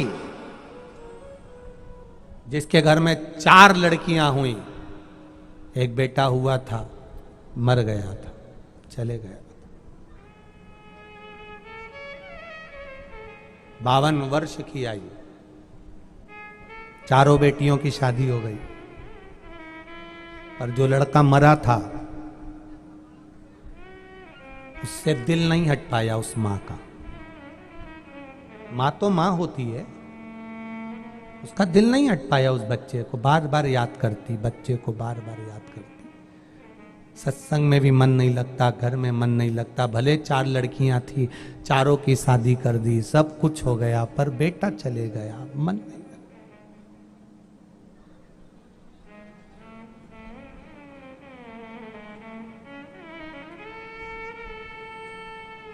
उसकी कोई रिश्तेदार ने कह दिया कि बेटियों की शादी हो गई, अब क्या बच्चे में मन लगाना, अब जो हुआ हो दो, अब क्या करना।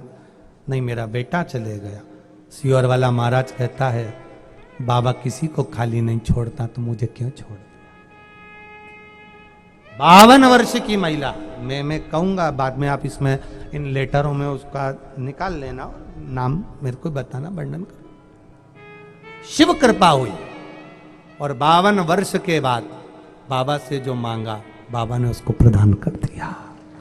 शिव तत्व है। इन पत्रों में है, मैं कल प्रयास करना, जो देख ले सुत निकाल। शिव तत्व की तेरी कृपा बिना ना हिले एक भी अणु। यहां 30 वर्ष, 32 वर्ष, 35 वर्ष नारी का हो जाता है तो उसको लगता है संतान नहीं हो रही, भगवान हमारा नहीं सुन रहा। वो 52 साल बाद भी सुन सकता है, वो कालाधिपति है, साधारण नहीं है। लिखने वाले देव हैं जिनने भाग्य लिखा है, पर भाग्य को बदलने वाला देव अधिदेव महादेव है जो बदल देता, भाग्य को भी बदल देता। वो उसकी कृपा होना चाहिए, उसकी करुणा होना चाहिए। चारों बेटियों की शादी भी हो गई, चली भी गई, पर पुत्र तो वो शंकर का भजन करना चालू कर दी। मंदिर जाना, मंदिर में रहना, शिव जी के मंदिर में झाड़ू लगाना, पोछा लगाना, उसमें लिखा पत्र में झाड़ू पोछा शिव मंदिर में, और कुछ भी नहीं, बस लगाए झाड़ू, लगाए पोछा। उसने लिखा, मुझे लोग काम वाली समझने लगे, झाड़ू लगा लगा कर, पोछा लगा लगा कर। लोग मेरे पे हंसते थे, झाड़ू वाली, झाड़ू सही से लगा, मंदिर सही से साफ करो। जो आता था मेरे को काम वाला समझता था, पर मेरे बाबा ने मेरी सुन ली और झोली में फिर दे दिया। ये शिव तत्व है, ये शंकर है। हंसे, मट्टी, मानव और मंत्र हल्का मत समझना। कोई झाड़ू लगा रहा है मंदिर में, कोई सेवा कर रहा है मंदिर में, उसको हल्का मत समझना। कब मेरा भोलेनाथ कौन सी मणि निकाल कर उसको दे देगा तुम समझ नहीं पाओगे, और एक दिन वो भी कथा का यजमान बनकर ऐसे ही बैठा मिल जाएगा। समझ नहीं पाओगे, समझ नहीं सकते, बहुत कठिन है। मेरे शंकर को जानना बहुत कठिन है। लोग हमसे कहते हैं कि ये शिव है क्या, शंकर है क्या। हम उनसे कहते हैं पूरी जिंदगी निकल जाएगी ना तुम्हारी, पूरी जिंदगी, तो समझ नहीं पाओगे कि भोलेनाथ है क्या। बस उसको देखते रहोगे, देखते रहोगे।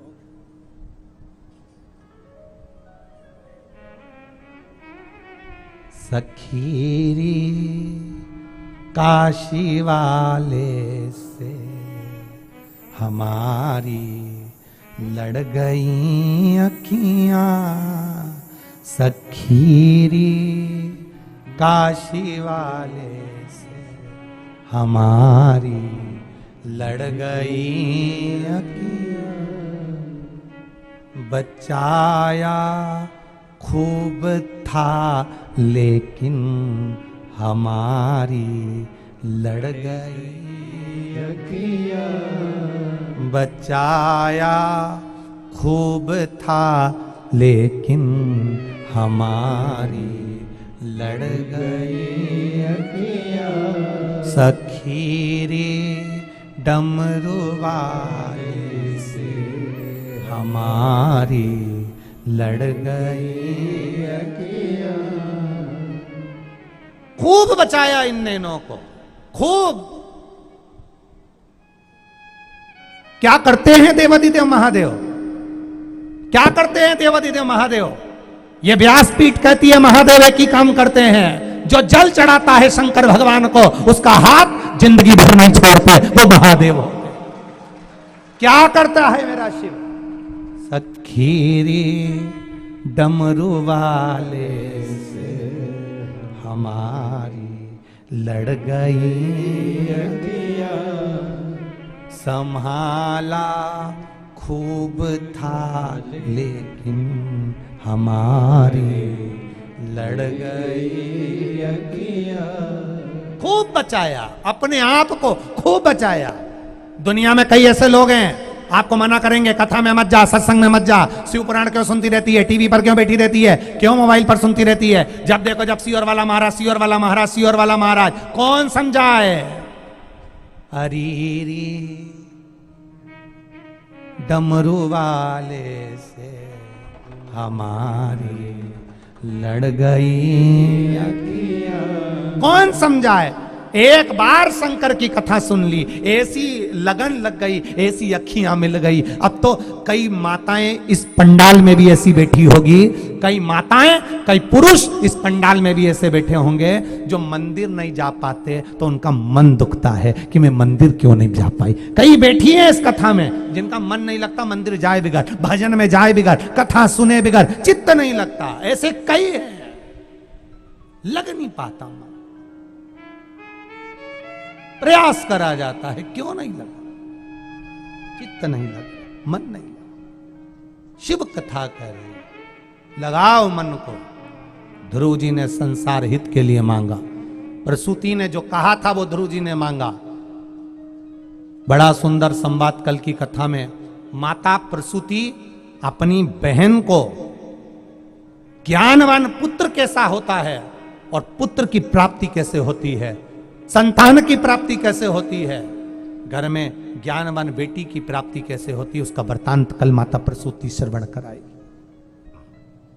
कथा में भगवान कुंदकेश्वर पधार रहे हैं, जोरदार ताली बजाएं।